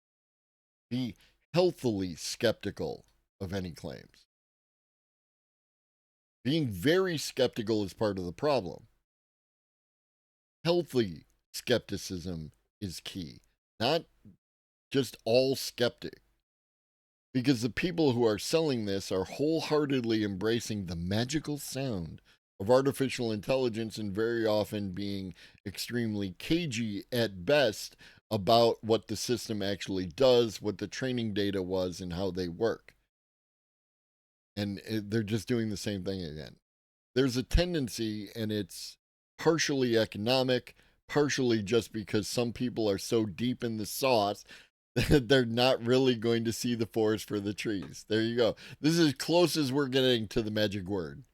It's partially economic, right? That the underlying problems that they're discussing in the book are partially economic. And there's a magic word. You know what the word is. And then the rest of us are just so deep in the sauce, we're not really going to see the forest for the trees. We don't know. We don't know. Or we're addicted, right? You just don't know. If you listen to me, you'll know. AI researchers are already primed to see things through a certain light. They're thinking about it through primarily engineering breakthroughs, more efficient ways to learn parameters, or to do XYZ tasks within that field. But they are not really the people focused on specialized fields like nursing, for instance. Okay. People should take pride in and be able to use their expertise in their field to combat the AI hype. One great example of this is the National Nurses United, which wrote explainers about AI and disaggregated between AI and biometric surveillance, passive listening, and sensors in the clinician's office. Did you mean sensors with a C or an S? And what they are doing, what that was doing to nursing practice. So not buying into hype and leaning into one's own expertise is a really powerful method here. Is also the number one way that experts can use AI to expand their capabilities, right? Like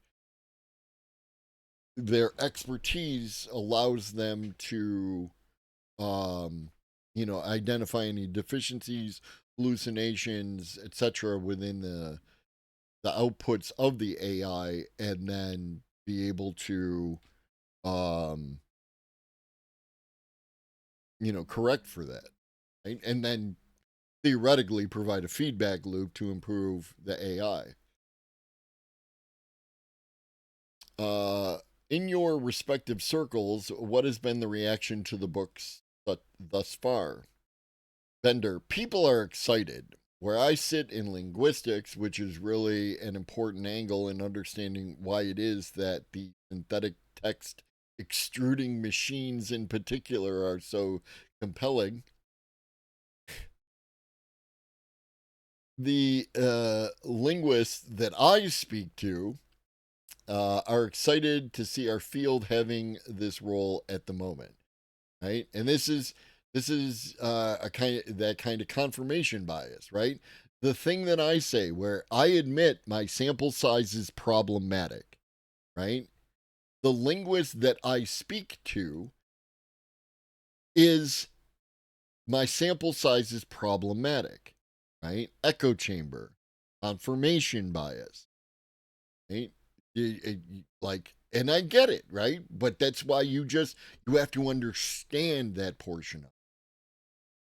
Hannah, I've had great reactions. A lot of my friends are software developers or they're in related fields since I went to undergrad in computer science. And a lot of my friends growing up were tech nerds. And almost to a T, all of them are anti AI.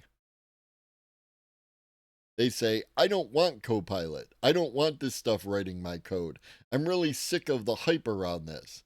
And I thought that was the most surprising and maybe the most exciting part of this. People who do technical jobs where they're promised the most speed or productivity improvements are some of the people who are most opposed to the introduction of the tools in their work. All of the people, the structure of a sentence betrays its propaganda, right?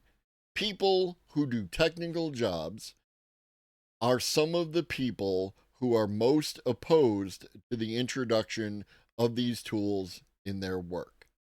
There are people in this chat who do technical work and appreciate what the tools bring to the table.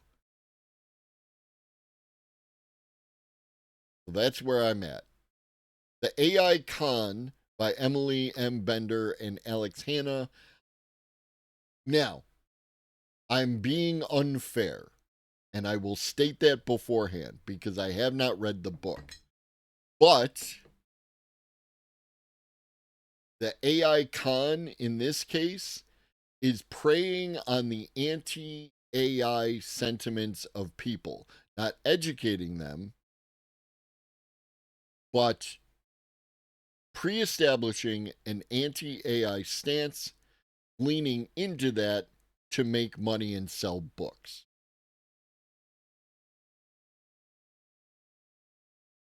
It's the same way I feel about the AI snake oil dude.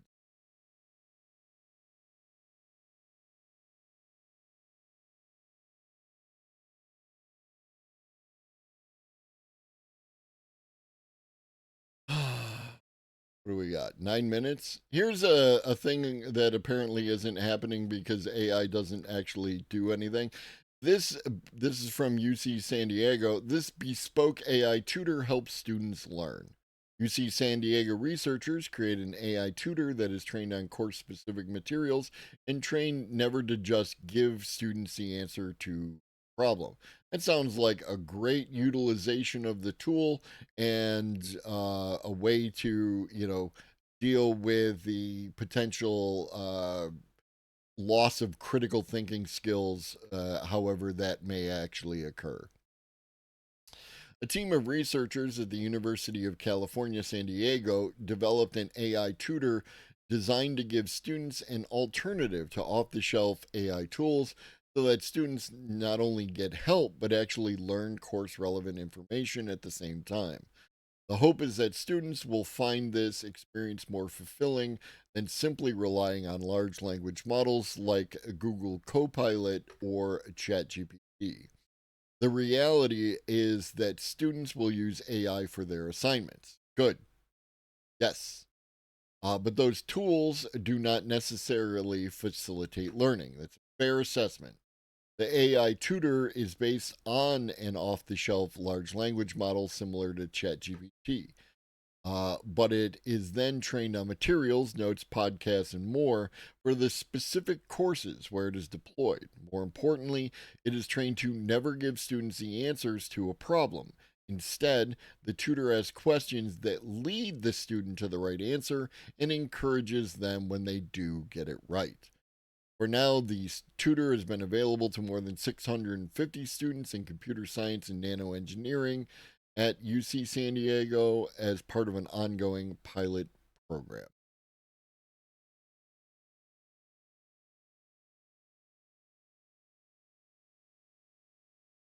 Like, this really, like, when you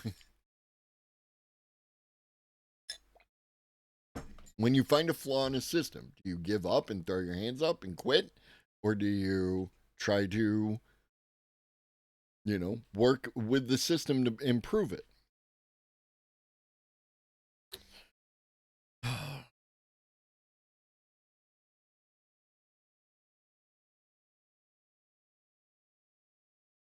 Artificial intelligence and genetics is from NYU. It can help farmers grow corn with less fertilizer.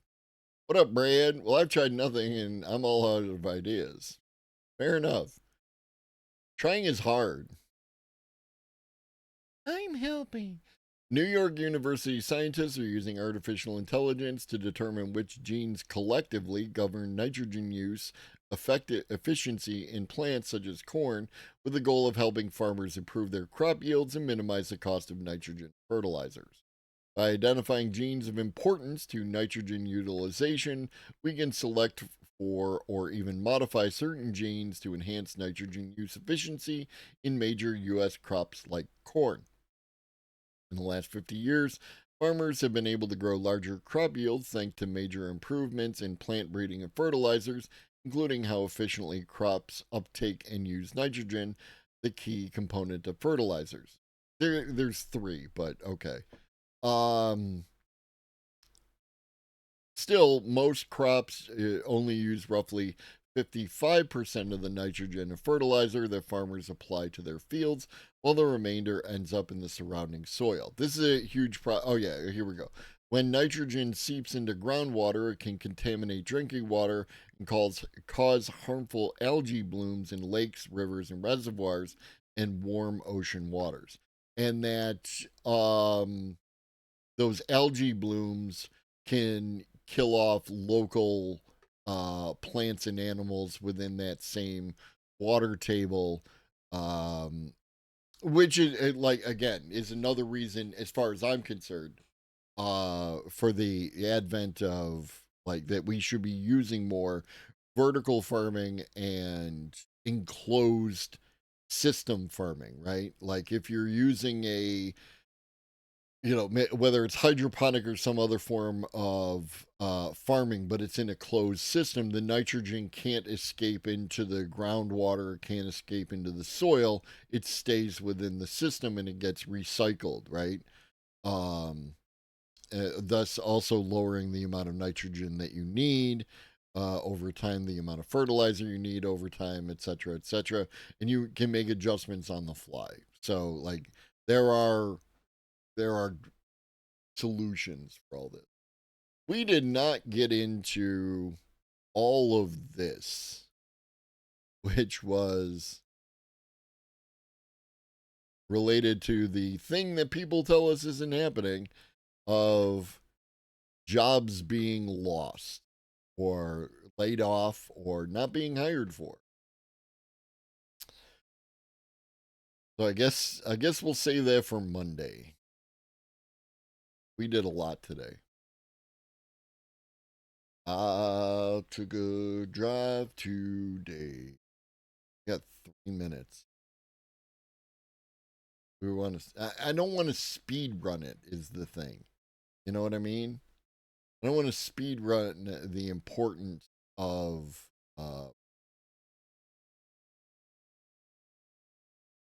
job loss. It's important to address. It's important to understand. It's important to pretend it's not happening, or that to not pretend it's not happening, or whatever variation on that phrase that you have to get to. It's been a day. Gotta savor that existential dread. Well, that's why we're sending you, and you know where we're sending you. Though they're not up yet. Games is not up yet. I will be back this evening at 5 p.m. Eastern to do more stuff with y'all. We're going to watch some videos, do the thing.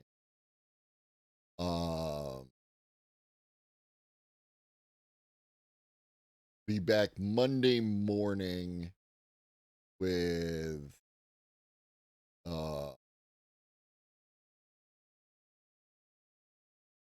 more news.